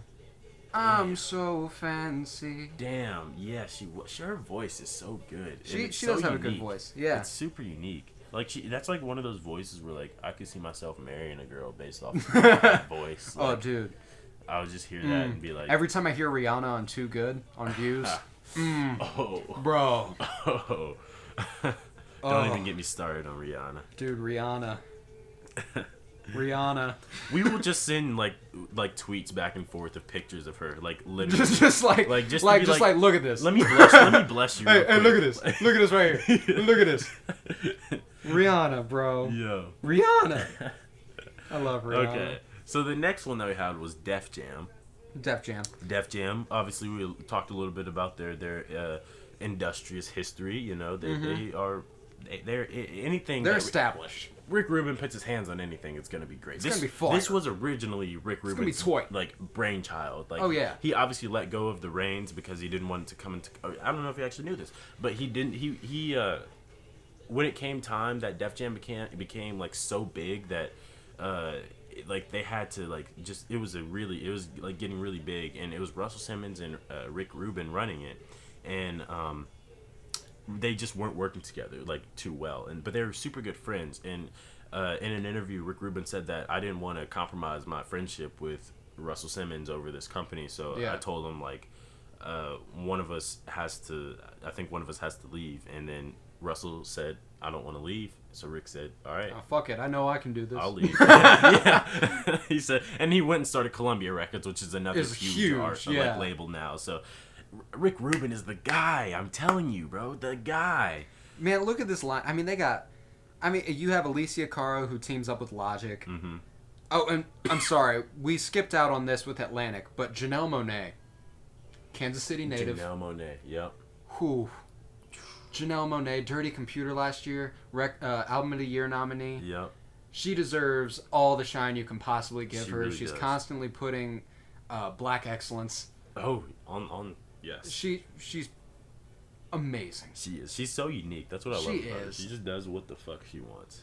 I love her. This is the best part. But jumping back into Def Jam. I mean, you hear Dave East's East mixes that he does. He drops like remixes of songs every once in a while. Like he did one of my favorites he did was what's Lil Baby and Drake's collab? They have Yes Indeed. Yes, Jesus. That completely blanked for a second. But Yes Indeed, his remix of that is fucking fire. Yeah, I've actually heard that. Yeah, they only come out on SoundCloud because, yeah, he can't release those for the copyright reasons. But they are fire. Fire as hell. Toy. Yeah. No, Dave East is one of the best spitters from New York, probably. Period. Like he's since Nas. He's up there. Like him, Joey Badass. Maybe I could see competing. For like modern. Yeah, modern. My favorite MC out of New York. Yeah. If I gotta go, my favorite MC out of New York right now, I go Michi Darko. Really, favorite MC period. Oh, I don't know. I love Joey Badass. I love Joey Badass. But like, that guy. I mean, don't get me wrong, Joey Badass definitely number one. But if we're going, I want to branch out a little bit. Michi Darko of Flatbush Zombies. Michi Darko definitely goes in. Like, he's got that deep flow. He does, and he makes it sound so good. Like he like being in the context of Flatbush Zombies, I feel like he really he shines there. He shines because he characterizes like their mood, their sound. Yeah, like everything. You hear Flatbush Zombies and you hear Michi Darko's voice. And like when I've played it when I've heard of other people played it for people, they'll be like, "Oh, Flatbush Zombies, don't they have that guy that sounds like a zombie?" And I was like, "Yes, they do." Michi Darko, that is the guy. Because I wonder if they made the name with that in mind, that association. They actually have a guy. There's three guys. It's Michi Darko, Zombie Juice.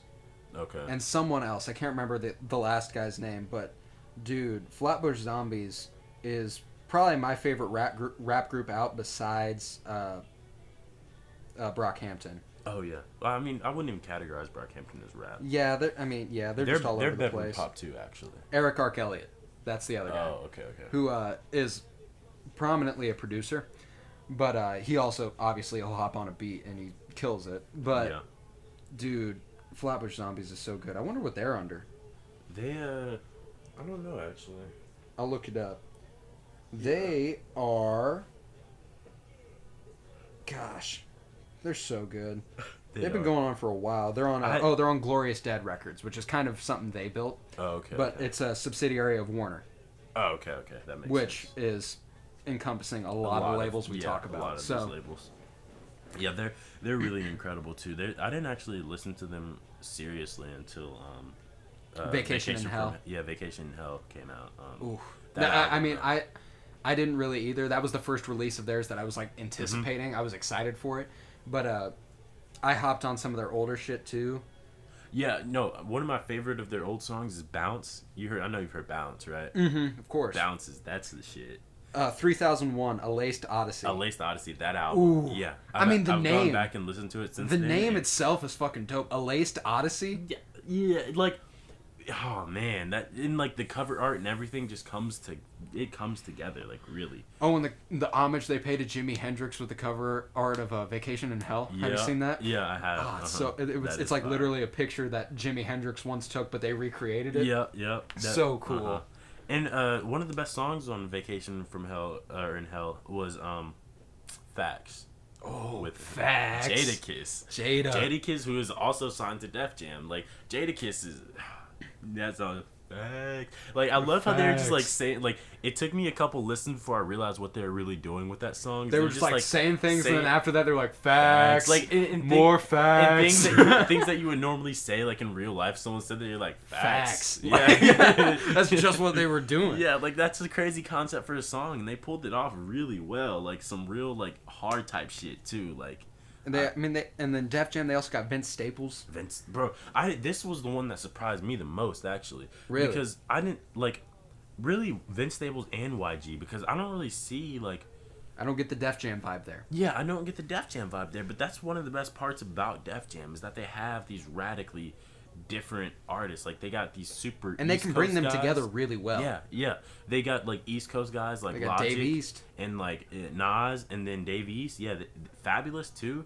Jadakiss, really. Yeah, he's New York. Jeezy, like these are all very East Coast rappers, and then they got Vince Staples and YG on the back end, just like kind of like repping for the West Coast, and like they're holding up. Like really, they don't need too many other West Coast artists other than Vince Staples and YG to be represented. Gosh, Vince Staples repping the Long Beach out there. Northside Long Beach. Yo, Vince Staples to this day, one of the best performers. To this day, the dude, like, easily the best opener I've ever seen. Like, dude. I thought I was like, I could leave right after your opening set and still be satisfied. Obviously, I wasn't because Tyler was coming up. But in any other scenario, other artist, I'm done. Vince, you did a good enough job to satisfy me for a good while. This is all I need. That's all I need. And then YG been on the come up, he's established. He's one of the more he's doing established good. names. Yeah, but it's crazy because not a lot of people know YG really, or I have know. listened to his music. They'll recognize his name, but they won't they couldn't name a song. You're right, which is sad. It is sad. It's YG really sad. Deserves a lot more hype in the in pop culture, especially based off of his last album. I've been listening to For Real more and more, and like, oh, it's so good. For Real is fire. For real. fire. For real. They also got Jeremiah. Janae Aiko. Yep. Janae Aiko. Bro, up there with Rihanna, Zendaya. A voice from heaven. Yeah, for sure. Not the voice part. Well, don't get me wrong. She has a beautiful voice. But when I'm talking about Zendaya and Rihanna. Oh, yeah. No, I'm talking about just pure beauty. Is she with Big Sean still? No, I don't think so. They've been like one of the. I really wish they're that weird. They could stay together. And they've had a weird thing going on lately. Yeah, they have. But and I don't know enough about it to speak on it. I know for a fact though that Janae Aiko divorced her husband, and then a couple months later was seen dating. Like they were dating. She was dating Big Sean. Well, yeah, that was the thing everybody wanted for a really long time too. Yeah, that was man. God, I love them. Yeah, I love Janae Aiko. She had her first EP that she put out, she had like Childish on there. Dude, that song, Bed Piece. Bed Piece. Oh, yeah, that. Curled up with my head on your chest. That's the best remedy for the pain and the stress. Yo, Childish Gambino in general. Who is Childish signed to? See. I'll look it up right now. Childish Gambino. After I watched Guava Island, I revisited all of his shit. All of his shit makes so much more sense. Like, the vibe that he's going for is really like characterized by Guava Island, and I think that was super intentional by him. Gosh, and ever since then I've been bumping Summertime Magic like every day. Yes, and the story. Do let me do. Oh, it's so good. Is that on your Summertime playlist? Oh, of course it is. Okay. Of course it is. It better be. That's one bouncy song right there. Oh, it's so and like good. all of the imagery and stuff that they had in the This Is America video, and especially at the end, like that last segment, like where he's running, and like everybody was wondering, like, what's this mean? Like, why is this in the video? And so I guarantee a ton of talking heads like were like, this is what it is, this is what it means, but they couldn't have known until Guava Island came out, because that's truly where it fit. It was literally a part of that. Oh yeah, and like the way that This Is America wasn't even necessarily about America, exactly, but it was more about an idea, like of what America is. It's about how like it's about capitalism. Yeah, really, it's just like, if you want to get to the top, you're gonna have to crush all these people below you. Yeah, exactly. And, like, that sucks. But like that's how it works, which sucks. That was crazy. When I watched it, it was crazy because I was like I was just coming off of a debate tournament or something, I think, and like the capitalism critique is that's one of my main arguments that I run most rounds, and like just seeing that and then seeing the representation that he provides of it was just like mind-boggling to me. I was like, this was like such a great way to do it. I agreed with literally all of it. It was so good. Gosh, Childish Gambino is on RCA Records. RCA? I thought RCA was defunct. Damn, I didn't know they were still. Like, but they have RCA is another one that's a lot like Atlantic, in that they have just an insane amount of artists. Like, it's categorized alphabetically, and each one has like 70 artists beneath every single one. Like, I mean, they already have Childish Gambino, but let me give you some of the other ones. They have ABBA. They have Ace of Base, which is all Nazis, apparently. Did you read about that? What the fuck? Yeah. They're Nazis. What? White Why supremacists. Are they signed? Oh, they're not anymore. Oh, okay. I can't imagine they still are. Okay. Alicia Keys. Alicia.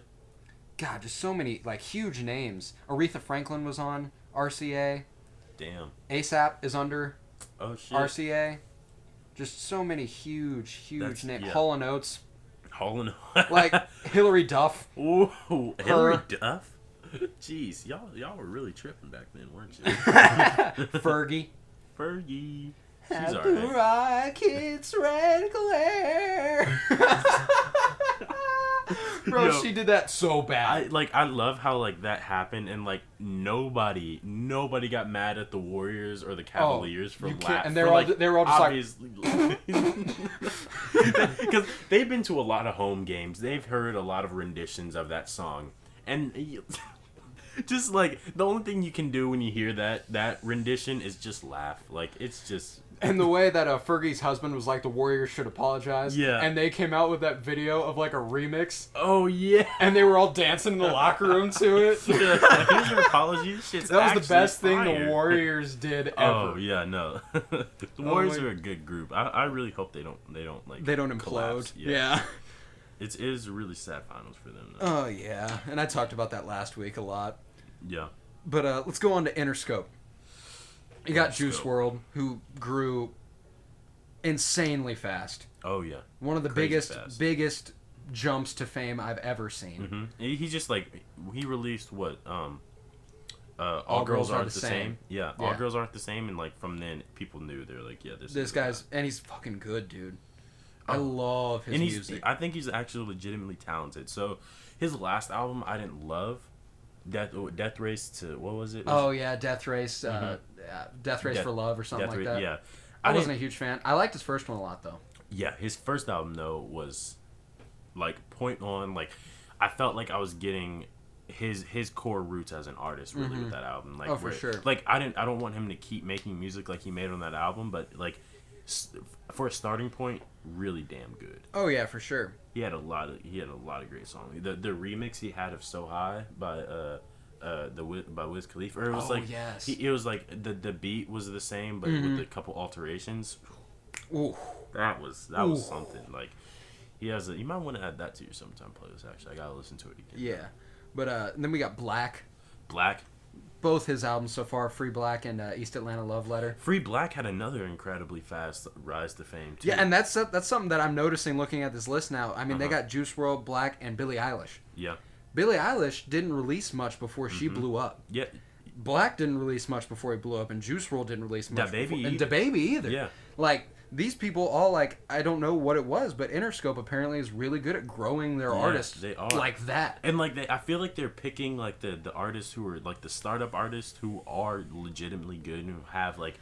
A lot of talent. A lot of talent to offer, yeah. And, like, they like recognized that, and like that's where I feel like good music was failing with Designer. Like, Yeah, I don't know if you could pull any significant talent from what he did with Panda. Like, oh yeah, like and be like, I mean, he obviously has that this shit banged, but like people were even saying like, is this Future? Like, yeah, exactly. When you start out like that, you're probably not starting with the most like talented hand. You know what I mean?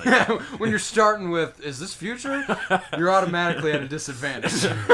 and like the problem. Don't get me wrong, I fuck with legit. Future heavy. Yeah. I know this is one of the main points that me and you kind of have always disagreed on. You've never really vibed No, with Future. yeah, never Future been a is Future definitely. guy. I fuck with Future. Okay. When he's on. When he's on. When he's on. Like I liked Hendrix a lot. Okay. When he released those 2 albums like back to back. I hated that. I felt saturated. I was like, I I hardly know, liked and the that was first just so album. much I'm not music. listening to a second. I listened to Hendrix a lot more than I listened to. I can't remember what the first one was called. Was it just Future? I think so. Yeah. Was it just Future Hendrix, and that was how he did it? Maybe. No, I think that's actually what it was. Yeah, but I listened to Hendrix a lot more because it was a lot more the vibey R&B stuff that he does. I love R&B Future. I'm not a huge fan of trap Future. Yeah. I will say like Low Life, like what he did, like that was like a Future that I can get behind. Ooh. But like most of it, like DS2, I fucked with for like a small period, but like. Where your ass was that, though? Yeah, like you can't deny that. Like that was fire. Blow It Bag, that was fire. Yeah. Like he had some hits back in the day when I was a little kid. But I don't know. He just doesn't sound different enough to me. Like he's not doing enough to last evolve. project. I didn't listen to it. So my cousins are really into Future, and I wouldn't have listened to it if I wasn't with them, and I did, and they weren't satisfied. Like them being very hardcore Future fans didn't like it. It was really R&B, which means you might like it. I didn't think it was terrible, but it just, I don't know, like something about listening to Future albums for me, like the songs just don't change much. Yeah, like, yeah. It just seems like That's definitely a fault of his. yeah, and I don't know, it's just like one of those critical things for me. But probably my favorite artist on Interscope, it's Black, but Smino. Smino's fucking good, I just got dude. into Smino actually within like the last like year, probably. Like maybe September, August of last year. I've like really listened to him. I loved Netflix and Duce. Netflix and Duce. Off of Black Swan. Yes, Black Swan was a great project. Yeah, I liked Glass Flows. I couldn't stop listening to Glass Flows. Walking I got a Glass Flows. I love your toe up. You know but what? God, I'm Netflix thinking, and Duce was what put me on him. When he was like, I got a pizza on the way, baby. Yeah. I'm trying to lay. He had a real like just like, ooh, okay.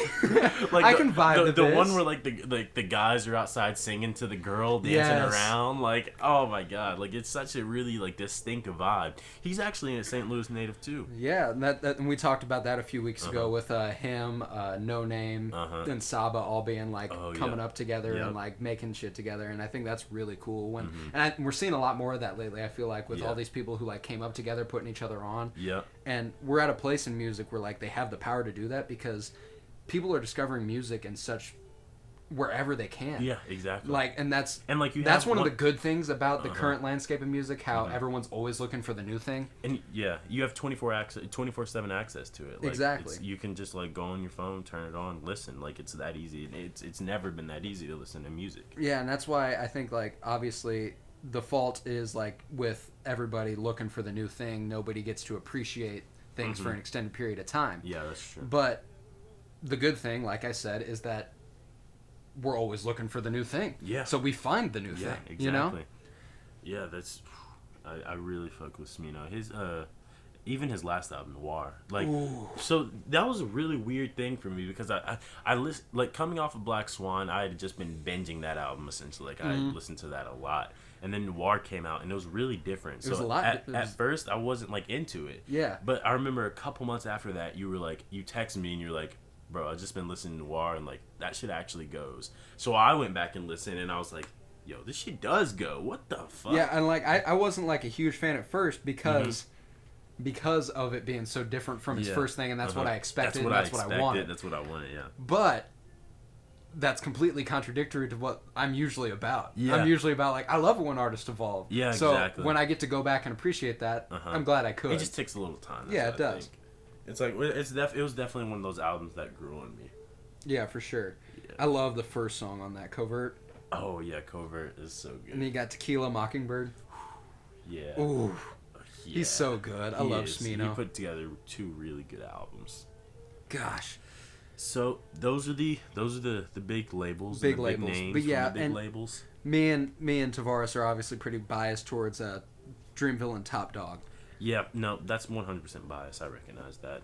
Dreamville is actually like the smallest label next to Young Money, Cash Money. Do we even talk about them? Like, no, we don't need to. Yeah, Young Money, Cash Money, Birdman. Technically Drake and Nicki Minaj. Drake? Not really. And then Jacquees. Jacquees is a light, but Jacquees also has problems. The king of R&B. Yeah. One of my favorite things from a podcast that I also listen to, Jenkins and Jones. It's Larry Beyonce on Twitter. Oh, yeah. Dragonfly Jones. Yeah. And LeJethro Jenkins. And they also brought on a guy named Mike Guadabasio, who's a regular now, who I love on Twitter. Oh, really? But one of my favorite things that Dragonfly Jones said is that Jacquees is just Junior Whopper Quavo. He's just Junior Whopper Quavo. Oh my gosh. I remember Jacquees got put on because he was like in a video singing and people were like, is that Wayne? Can Wayne sing? Yeah. And he was like, guys, it's not Wayne. Like, obviously the guy who has been destroying his vocal cords for the past like 20 years. Century. Like, cannot sing at that level. Gosh. Yeah, but the Jacquees is good. But he's got for a the good most voice. part, Young Money, Cash Money hanging on by a thread. They probably shouldn't still be a thing. Birdman just needs to give up the dream. Yeah, Birdman. He's just. I feel like Birdman's really greedy. Like, he is. I feel like he's a greedy person. He's the Walter White of the music industry. The Walter White of the music industry. Yeah, exactly. So yeah, we recognize Top Dog, Dreamville. Those are definitely biases, but Definitely. if you listen to them, you know. You know. You know. If you know, you know. If you know, you know. If you don't know, you don't know. I guess you don't know. So no. So no. That's the lesson. That's it. Dreamville, Top Dog, those are our guys, you know? We're going to ride for them. We're going to rep. Next segment.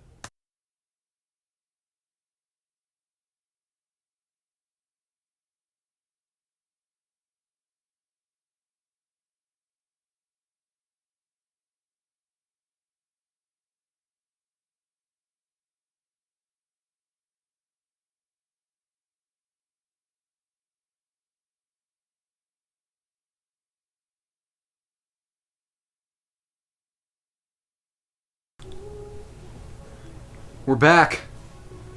It was a long break. Yep. About a second. I know you guys missed this. It's alright though. I missed you too. We, next segment, we like to talk about TV. Me and We do. Tavares are TV connoisseurs. We do. Yeah. We probably categorize as that. We watch a lot of TV. A lot of TV.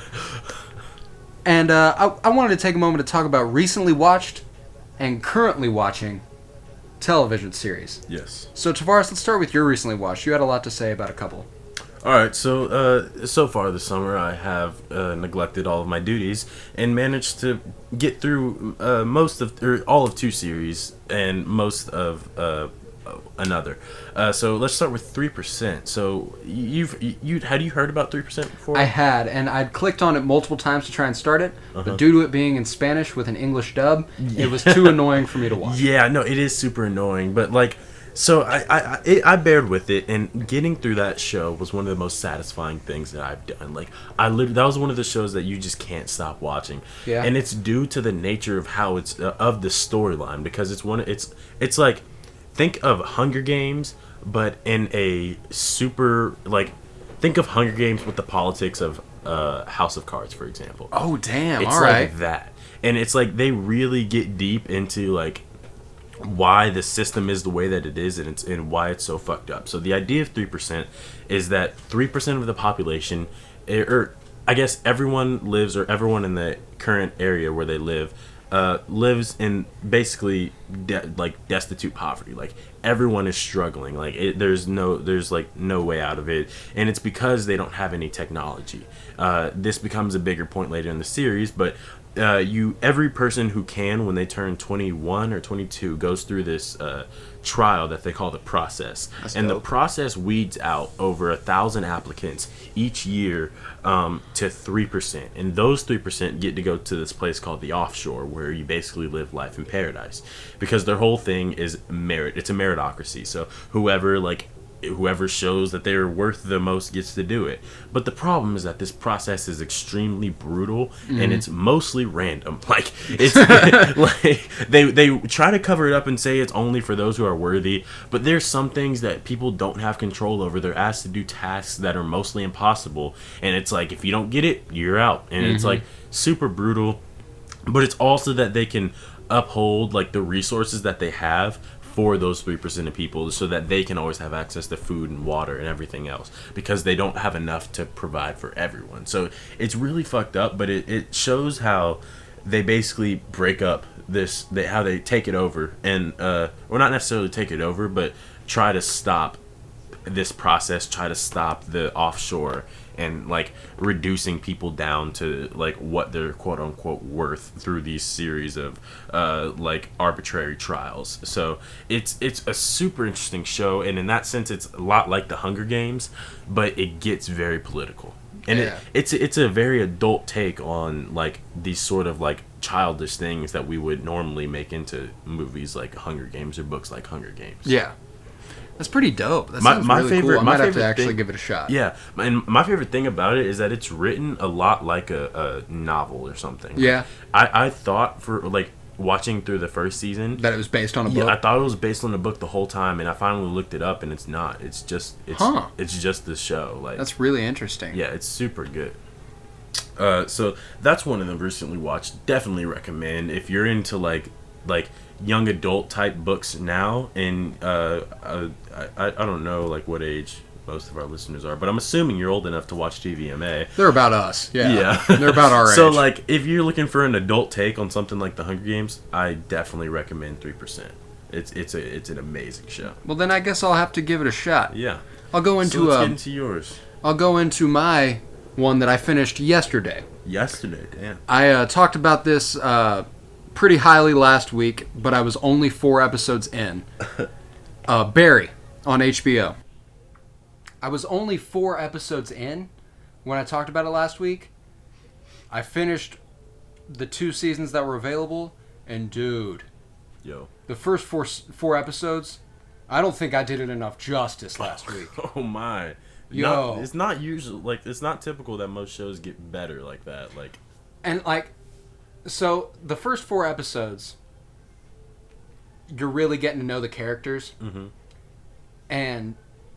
but after that, you really get into the story of it, and fuck, all the twists and turns. Really, you got me on twists and turns. And then like just the cliffhangers. Yeah. Fucking brilliant. Really. The writing is genius. I mean, Bill Hader and Alec Berg are both. I love Bill Hader as an actor. Dude, he's amazing. I mean, and what's awesome is like the person I can get his most influence from that I can like definitely see is Jim Carrey. Yeah. He's very similar with like the dark comedy that they portray and the way they talk and stuff like that and the way they act.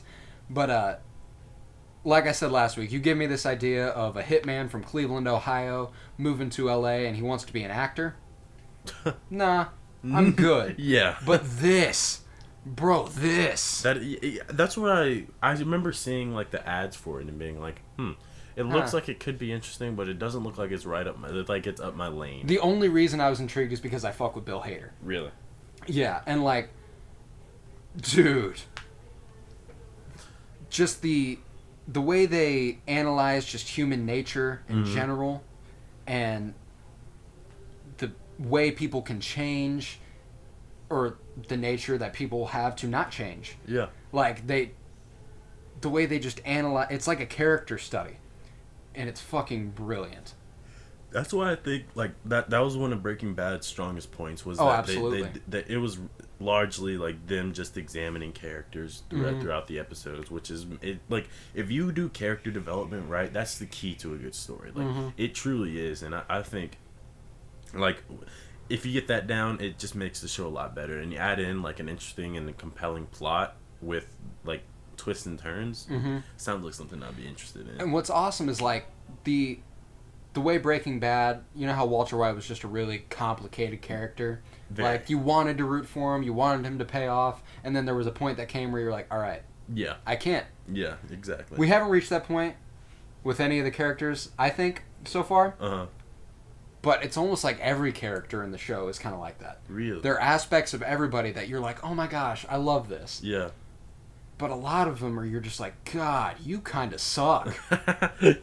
Yeah, that's the worst. Like making the characters conflicting, but it also makes them. Oh, it makes them so much more compelling and more real. You know, like that's just exactly. It's really human. Yeah. Of all like every character in it, like you got a girl named Sally who is Barry's main love interest, who's just extremely selfish, but she's also on her grind to become like an actress, like a big deal, and you want her to get there, and then there are parts where she says some shit and you're like, ah, damn, fuck you, dude, you suck. And then Barry's handler, quote unquote, Fuchs, who gets him all his jobs as a hitman and does all this. He's known him Barry's entire life pretty much. He's like Barry's uncle. Okay. I like him because he brings a great comedy aspect to the show. He's a real complicated character. He has a love for Barry that is definitely there. Yeah. But same as Sally, he's also he seems so selfish. Yeah. Like he's always looking out for him first before Barry. And Barry's the one who's getting all his shit done. Like the reason Fuchs has a living is because Barry can kill people really well. And then the acting teacher that draws Barry in, his name's Gene Cousineau, who is played by the Fonz, Arthur Fonzarelli. Okay. I can't remember the guy's real name, which I feel really bad about because he's been a really big deal for a really long time, obviously. But, dude, he's probably my favorite character in the show. And he's always looking out for getting that money first. Yeah. So, like, you got to. He gets... it's all about the bread. He gets really, like, personal with the students. They talk about, like, really intimate, personal things. And then at the end of, like, every conversation is like, all right, I do my private classes billing separately, so I'll just send you the invoice. And you're like, God damn it, dude. You ruined that moment you're like, God by damn. saying, like, all right, this will be this much money. And you're like, fuck, man. Yeah, you're like... you couldn't have just made that a moment? Henry Winkler. Don't know why I forgot his name. That's Gene Cousineau. Oh, Henry Winkler. You've seen him in so many things. What is he? He's from so many things. Yeah. So he's a very established actor. Yeah, he was he was in The Waterboy, Arrested Development, The Waterboy, Click, just so much shit. Yeah.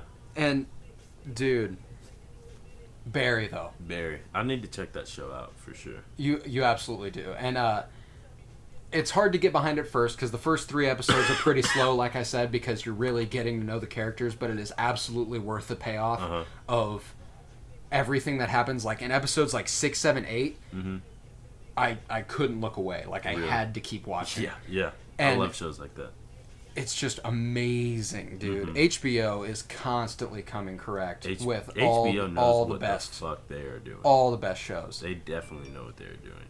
So let's jump into your next show, your Netflix original here. So the other show that like was kind of like that for me, where I just was like, it kind of started out slow, but it was like the character development. Then it got into like really going crazy. Was Umbrella Academy. Oh, dude, I love Umbrella Academy. Which is one of the most unique takes on a hero story that I have ever seen. It's entirely based off of a comic book series by one of the guys in Motley Crue. Yeah, Motley Crue. Which is pretty fucking awesome. It is, isn't it? Like this music guy just wrote some comics and like put them out. Now they're blowing up. Now they're blowing up as this TV show, and like, it's definitely very comic-y.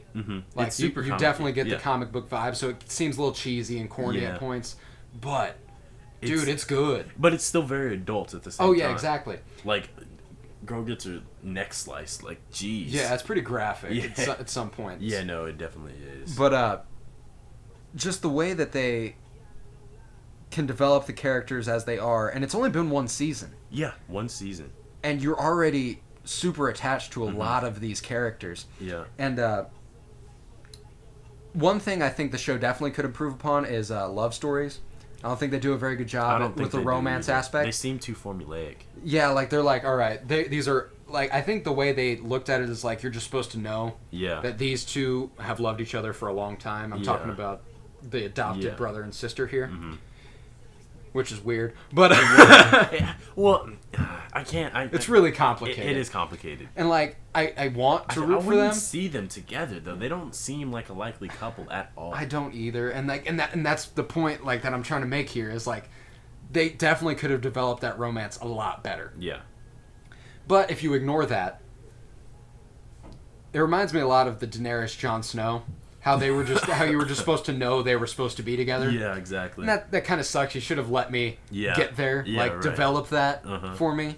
But putting that aside, it's amazing. Yeah, no, it's an incredible show, and I feel like they like took like these super like fun and like I don't know, like these themes that are typical of a hero story and meshed it with the real world. Like, oh, for sure. Like the praxis of the show is that it's based off of this looming like apocalypse essentially. Yeah. And one of the members happens to have insider information about it, and he comes back in time and he tries to stop it essentially. Yeah. And like it's crazy like how everything develops and stuff, and when they finally get to the ending was one of the most satisfying endings for a show. I loved it, and it left you on a huge cliffhanger. It did, while also tying together everything that you wanted tied up. Yep. And anytime a show can do that, I think Stranger Things is really good about that too. The way that every season kind of obviously has its own big bad. Yeah.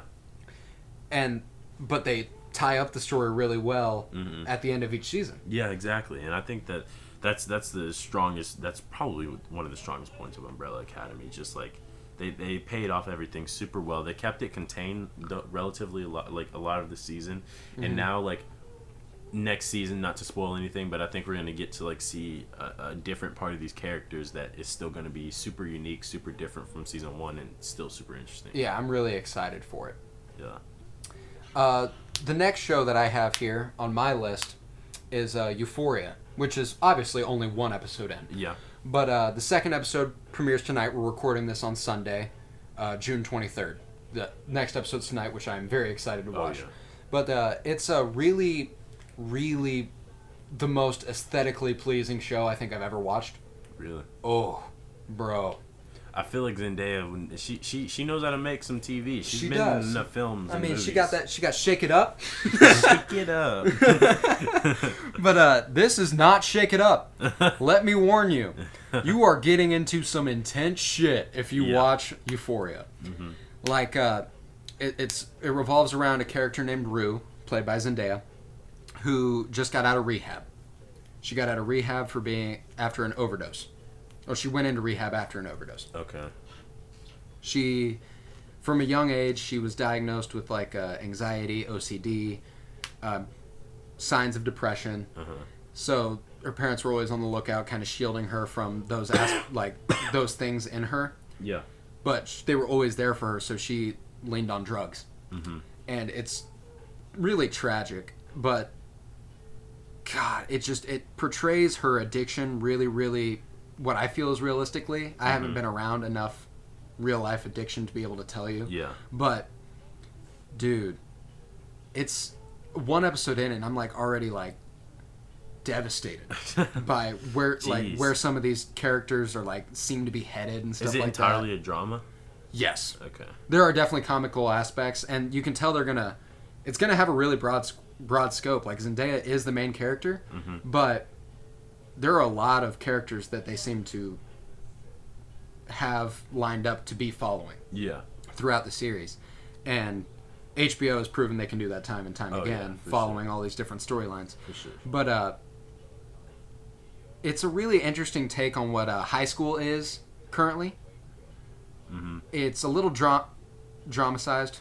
Yeah, it's hard not to. Yeah, but it's like the 13 Reasons Why paradox. Yeah, but this is more than 13 Reasons Why. Like, in terms of its intensity. Uh-huh. Because, I mean, it's an HBO show. They don't hold, like, they go all out. Yeah, it's... Oh, man. I mean, the way they portray high school is pretty accurate. Definitely pretty accurate. But they intensified the drug use, I think. Mm-hmm. I wasn't around this much drug use in high school. Yeah. I'm sure there were kids who were. Yeah. Don't get me wrong, but I don't know a lot of kids who were around this amount of drugs. Mm-hmm. And then they also have, as a man, I haven't experienced the sexual assault side of things, which I don't doubt happens to a lot of women, which is fucking terrible. Yeah. I mean,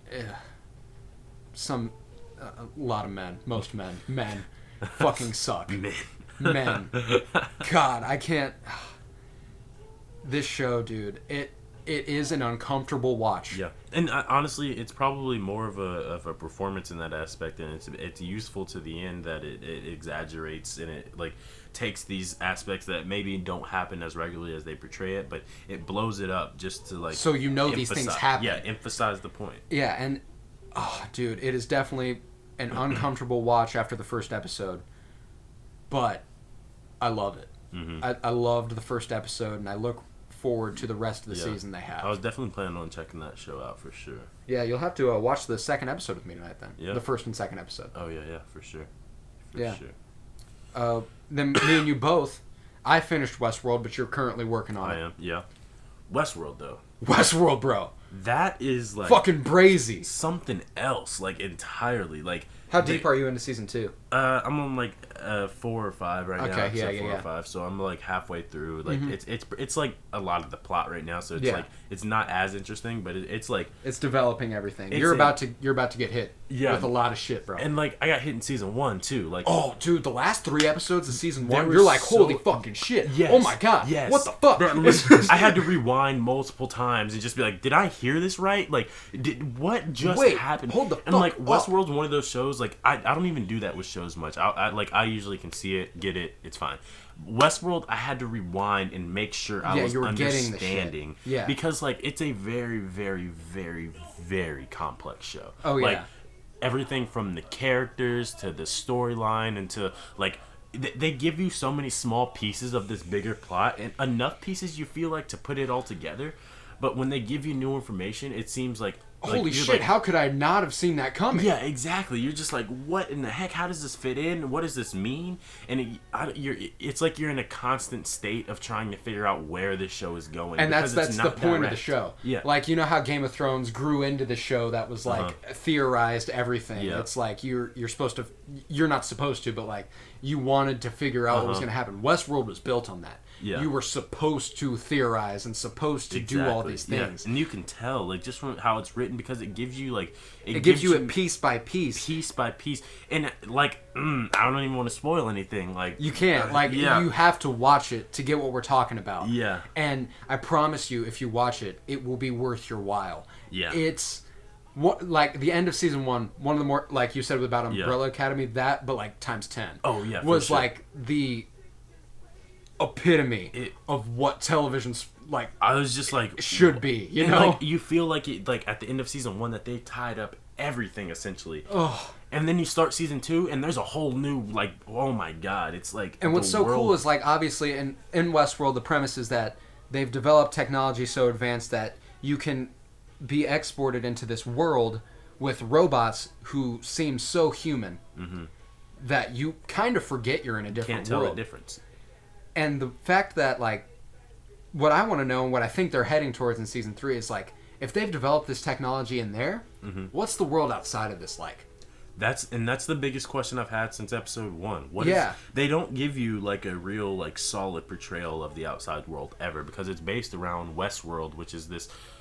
basically theme park that they built, this massive theme park where they've like literally like have civilizations going, but like programmed civilization, so like that they functionally control, and that control becomes a big question too.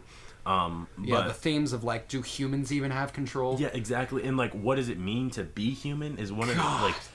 Oh my! Like, if you really want to get into a deep like discovery, essentially of like society and like how just humanity in general. Yeah, it's Westworld is going to be your show, but you have to focus. Like you gotta focus. You cannot. This is not a show you are sitting there scrolling through Twitter while the show is on. Yeah. You are paying attention to every minute. Because there's a lot of dialogue and there's a lot of important dialogue like that you don't even get. And what's funny is like I haven't rewatched it yet, but I'm sure going back there will be a bunch of things where I'm like, holy fucking shit!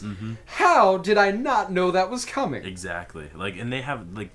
I love their use of motifs. It's probably my favorite. Gosh, like with the piano, the flies. And it happens so often, but they never once give like a clear explanation of it. So like you don't know for sure what these motifs are like supposed to reference. They could reference multiple different things, or it could be something that they've yet to reveal. So like, I love like that type of show because it really makes you think. It really makes you think, and that's what I love about Westworld. I love anything that like I have to pay attention to and I have to think about, and it makes me think about just life in general. Yeah. And Westworld really does that. Yeah, it really does. And you haven't like, bro, you don't even know yet. That's crazy because you were 15 of 20 episodes in, and you don't even know yet. Shit, I don't even know. Yeah, I got to get back on. Finish when he finishes season 2, though, we will.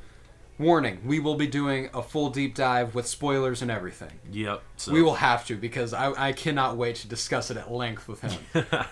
It's a great show. It's prompt discussion too. You have to watch Westworld. You have to. You have to. Another HBO series that I'm currently working on, Chernobyl. Chernobyl, huge deal. Did not expect it to blow up the way it did, but it did. Mm-hmm. And it is evident why. I'm only 3 of the 5 episodes in. It's based around the Chernobyl power plant, which the nuclear reactor core exploded in 1986. Okay, yeah. I'm shocked I never learned about this in school. I've heard about that. I knew that there was a nuclear power plant that had exploded. I didn't know it was Chernobyl though. Yeah, and they specifically follow like the physicists that are like, how the fuck did this happen? Yeah. Because it wasn't supposed to. Like this had never happened in human history. Has not happened since. Yeah. And just it's showing just like the politics of it because it was set in Russia. Therefore, like that's when. Gorbachev was still thriving in Russia, so he was. Their biggest concern wasn't even their citizens' health. Wow. It was like, how can we contain this?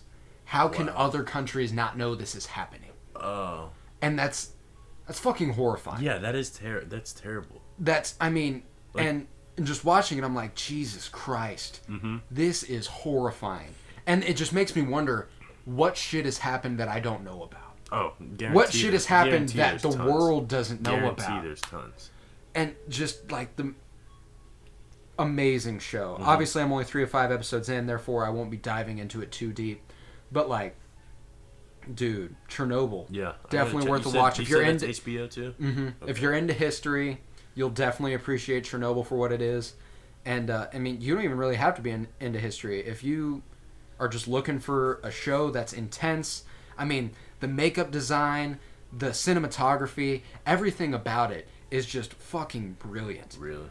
The way they show people, like, it's really, really graphic and really, really, like, scary at points. Mm-hmm. Like, the makeup. Yeah. Because what radiation does to you is fucking horrifying, especially at the level that, like, they experienced it. Mm-hmm. So, like, the first responders, the radiation they were in, they were told it was something called 3.6 Rotneg, which is a measure of radiation. 3.6 is something to be scared of.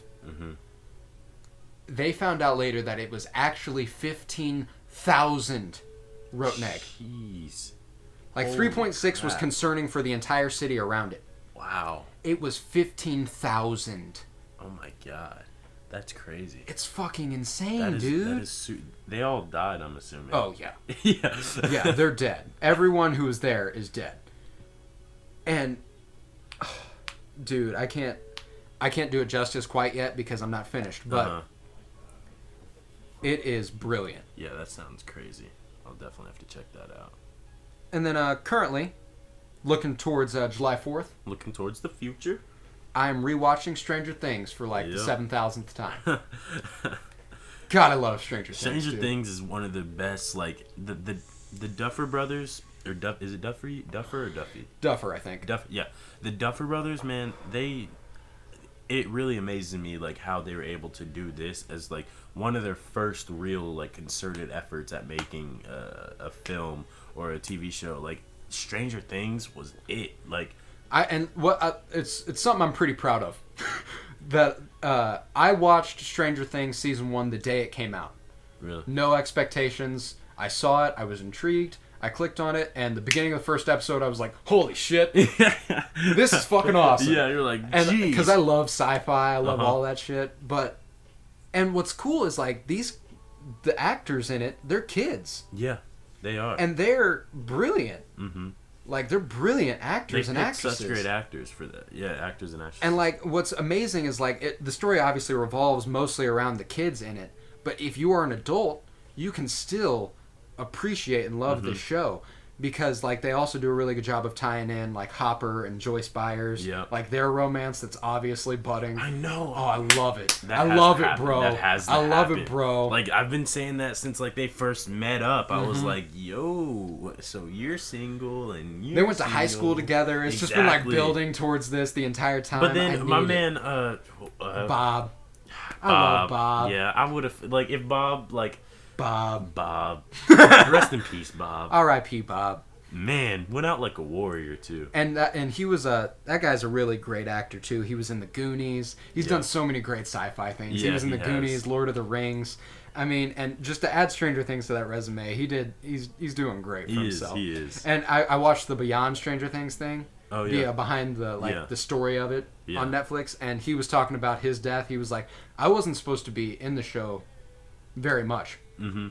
But, like, the way they do it, like, the response he got from, like, focus groups and stuff, people loved Bob. Yeah, Bob is how do you not love Bob? Yeah, Bob is awesome. He's just a guy, He's just a guy being a dude. Like... He's just a guy. Look at this. Just guys being dudes, you know? But he was like, my death scene, I don't want to go out in just a terrible way. Like, he was like, I want to go out a hero. Yeah, and they gave that to him. They gave that to him, yeah. And he really got... Like, it was Bob's sacrifice that made a lot of this show possible to this end. For sure. To this point, but, like, man, I really miss Bob. I miss Bob. I was thinking he was going to be in there for a while, too, I did too. when I first met him as but, a character. Like, the way he went out, that's about as good as anything else. Yeah, it made sense. And, sure. Joyce, and that's what's complicated about it, is, like, how quickly will Joyce be able to bounce back from that? Yeah, that was devastating. She's gone through a lot just as a mother. I can't. Oh my god. Ah, man, but like Hopper and Joyce, man, that has to happen. Yeah. And then like 11 and like Will be like adopted brother and sister. I love it, dude. I love the way Hopper became the father figure to 11. Me too, yeah. Dude, and I didn't see that coming. I don't know why, but I didn't see that coming at all. I really like when they because they didn't do that in season 1. Yeah, when they started season 2 with that, I was so confused. I was like, wow. But I fucking loved it. I'm impressed. Like it was brilliant. It was, yeah. Just that relationship there is probably my favorite dynamic in the show because Hopper's daughter died at a very young age. Mm-hmm. So he was able to use his paternal love that he still had in his heart to look after 11. Yeah. And to an even greater extent because, like, while cancer was what took his birth daughter, 11's circumstances are arguably even more substantial. Exactly. Because people are after her to, like, study her and, like, figure out what the fuck she is. Yeah. And it seems like she kind of grounds him as well. Like, he's one of those people, like, without, like, that sort of grounding. God, and all the character development in the show. Because, like, I was rewatching season 1, episode 1 today. Okay. And, like, Hopper, at the beginning, he's just like this, I don't give a fuck, dude. Yeah. It seems like he's an alcoholic, kind of a junkie. Yeah. And he's like, his assistant comes in, his secretary, she's like, we got Joyce Byers in the other room. He's like, listen, mornings are for coffee and contemplation. I cannot deal with this right now. I am hungover. And now he's like this father who's like doing all this shit for 11, who's just like, I love David Harbour too, the guy who plays Hopper. He's a really funny dude. He had a tweet yesterday that was like, he's an atheist. Yep, I know what you're talking about. Yeah, he was like, if God is real, she is smiling upon the Midwest. And the fact that he threw, if God is real, she. I was like, fuck yes.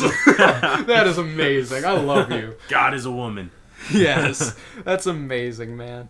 And, gosh, another one of my favorite character developments in that show is Steve Harrington. Oh, yeah. And what I love is the way they take the 80s and just, like, bring it to life. And, like, the 80s, like, stereotype of, like, the bad boy falling for, like, the good girl. Yeah. Like, with Nancy Wheeler and how Steve is obviously hung up on her. Yeah. But they didn't do it in a way that they ended up together. They did it in a way where he was hung up on her, but she's good with someone else now, bro. Exactly. You missed out. Exactly. And like I really don't know what that means for the future. But no, but just like think about the pivot in Steve's character. I love it. Like Steve, I love that season he's one the mama now. had to be the most hated character on the show. And what's funny though is like looking back is like I get it. I get where Yeah. he was coming from. Uh-huh. You know, because like Jonathan, obviously, he showed up to their pool and took pictures. Mhm. I'd destroy that dude's camera too. That's pretty Exactly. fucked up. Yeah. But the whole thing where he called Nancy a slut on the movie marquee, Yeah. that's fucked up. That was fucked up. And that's when his pivot really happened. Is when he showed up and he was like, "Let me clean it up. Yeah. I have to own this. I did this. This is my fault." Exactly. And that's really when it happens.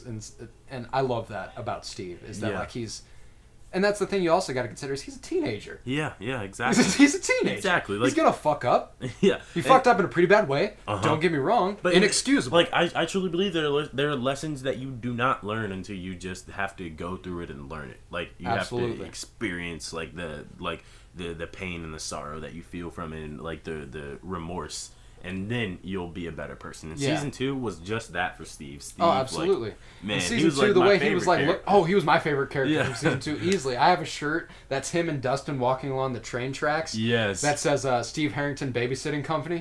I fucking love it. Oh yeah, But, that's awesome. And what I love is just like all the references to the 80s because like that was so obviously an homage to Stand By Me. Yeah. Oh god, and like I fucking love Stranger Things, dude. Stranger Things. It was really the that only show, probably the only show ever that I finished the first season and I was like, this is probably a top 2 favorite show of mine ever. Really? Wow. After one season. Yeah. No, their first season was absolutely incredible. I remember like the movement that show had. Like, And like I love that it's getting a cult following. Me too. And it's not even a cult following. It's like it's mainstream. It is, exactly.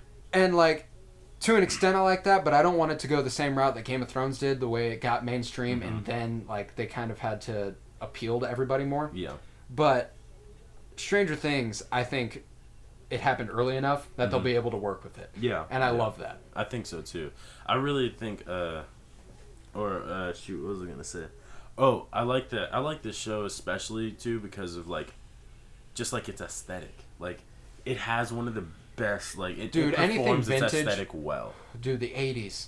The way they obviously I didn't live in the 80s, but my dad when he watched the entire first season in a night and he said, I went to bed. He was watching the first episode. I wake up for school the next morning. He's on the last one. He's on the last one, sitting in his recliner. That is a G. Fucking love that. Literally me. Like yes. And I was like, I walked up. I was like, "Oh, you're still working on it. That's fucking awesome." You're still working on it. And so I got to watch the beginning of the very first episode and the very end of the last episode with him. And it's just hilarious. But I mean, he was like, "Dude, this is exactly what growing up in the 80s was like." Really? Like he said, like obviously minus the monsters and stuff. But he was like, they capture every single detail, like wallpaper and music, and like the way they did the music is so impressive because they don't just have random 80s songs playing. Yeah. They have it so that like it lines up with the time period in which the songs were released. Exactly. So like season 2 was set in winter of 84. Yeah, 84. Or fall into winter of 84. And one of the main songs that they show is by the Police, I'll Be Watching You. No matter what, I'll be watching you. And that came out summer of 84. Wow. It came out summer of 84, so it would have been a big pop hit all the way through fall and winter. Yeah, exactly. So like just the specific detail-oriented, just everything about it is brilliant. Yeah, the Duffer Brothers really like dived in, but like, and it's crazy how they dived in so historically to be so historically accurate with a sci-fi show. Oh, amazing! Like that's crazy. Crazy. But yeah, gotta love Stranger Things though. You can't say enough about. Stranger Things 3 coming on July 4th. Indeed. Can't wait to watch that all in a night. Honestly, I definitely watched. I remember season 2 came out. I think the day I took the ACT. Was that it? It came out on Halloween. Oh wait, was that? I can't even remember. There was one day that I took the ACT and I came back and I just watched Stranger Things. This might have been season 1 actually. Oh yeah. I think I took it in October. It probably would have been season 1 then. Yeah, okay. Then I like binge that basically in a night. Like I just ran through it. Like it's hard not to. Like It's impossible. You get started with it and it's just like what's cool too is that like I notice this every time I'm rewatching it is that the episodes keep you so enticed and so enthralled, and then the ending happens and you're like, shit, that was one episode. Yeah. Like the episodes feel so long. They do. But they move so everything's happening so that you are so enticed the entire time. And each one really makes you want to watch just another. Like absolutely. It's so I'll take in anything with an aesthetic. You know. Oh yeah. If you have a vibe you'll keep me to interested it, with that. I'm always gonna want to watch it. Like what I said about Euphoria earlier. That's the only thing that was like that drew me to it in the first place. I mean, I love Zendaya. Yeah. But the vibe the posters were putting out and the trailers. Just everything about it. It seemed so like, I don't know, just like wavy. Ooh, super wavy. Like, it does seem wavy. Yeah, like it's got like the purple and blue. Just like those are. That's the aesthetic. It's just like purple and blue. Those are sad colors. And but like they're beautiful. Yeah. You know. Yeah, they are. They definitely are beautiful. And that's what Stranger Things does really well. And that's what I was afraid of with them switching from the fall aesthetic into the summer aesthetic. But judging by the trailers that I've seen, they're gonna nail it. Yeah, they're gonna nail it. Whatever they do, I did really appreciate the fall aesthetic, the whole like creepy kind of thing with October 31st. Oh yeah, absolutely. And, they plan that show really perfectly. Well. And like every time a Stranger Things season drops, I listen to that soundtrack immediately, all the way through. Bro, yo, there ain't any words on that bitch. No. I listen to it all the way through every time. Every time. I need to add that to my silence playlist now. Bro, listen. I mean, there are so many songs that I just listen to because I can. Because you can. And it's like it kind of takes you back, but it also like I don't know, like there's a certain. It takes feel me to a place, songs. you know, that like I just like I can't get there any other way. Yeah. And I'm trying to think of the specific song that I listen to like all the time that I fucking love. I think it's on the Stranger Things 2 soundtrack. But yes, it is Eulogy. Oh shoot, bro! No, I remember Eulogy. Just that was bum bum bum bum bum. Just all the use of the synths. The synths were something else. Those were like I don't know, like whoever they have making their music, but like. You're rocking it with the synths. Like, keep you going. Are killing shit. And Kyle Dixon and Michael Stein, keep doing what you're doing. Keep doing it. It feels 80s. Like, that's what it is. Yeah. It feels 80s without being too 80s, you know, because like 80s music is really corny. Yeah, and that like none of it really means anything. It all just sounded really good, which is really weird to me. They had discovered the synth basically. Yeah, like and they were just like, let's build off this shit. Bang, you know? bang, bang, bang, bang, bang, bang. Like they're just like, I ran so far away. Like, did what? you now? So good though. I fucking love everything about the soundtrack. Yeah. And like even songs where like you're like, wait, this is scary. Like they have like these beat drops. They're like, and you're like, oh my god, I love it. Because like they get some pretty scary scenes. Like when you see like the what's the name of the big creature? I can't remember. The Shadow Monster. Yeah, is that really the name? That's what they dubbed it, but they also called it something else. Shit. Like, whenever the Shadow Monster comes on, they play some of the most terrifying music I've seen in a I TV fucking show. love the soundtrack, dude. Yeah. Like, that's probably my favorite part of the show in its entirety. Oh, yeah. When you have a good soundtrack, it's honestly, like, a key part of just... that captures the aesthetic, you know? Yeah, it captures the aesthetic and keeps people enticed. Like the vibe of Euphoria that I was looking for. It's very lo-fi. Oh, really? Oh, yeah. I'm a lo-fi guy. I am also a lo-fi guy. I listen to a lot of lo-fi. Yeah, okay. I definitely need to check that show out. You definitely do. Yeah. Bro. But yeah, Stranger Things 3 coming July 4th. Be on the lookout because we will watch that immediately. That's 2 weeks away. We'll probably have an entire season breakdown honestly. of that show. Yeah. And I cannot definitely wait. Going to watch that as soon as it comes out. I cannot wait. That's going to be incredible. So, next week, we'll be back. We'll be back. Episode 7 coming next week. We're not sure exactly what we're going to talk about yet. Yeah. We'll get the plan made up this week. Just know we're going to be hitting your ears with some wisdom, some knowledge, some knowledge. The jewels. and just doing it how Penny Bloom does it. We know this was an extremely long episode, definitely our longest so far. We're coming up on 2.5 hours here. But take it in by segments. Yeah. That's why we did this. Don't listen all at once. We've already talked about if you want to listen to it all at once, go for it. By all means, I absolutely invite you. By all means, but binging isn't always the move. It isn't always. Sometimes you gotta savor what you can get. Yeah, exactly.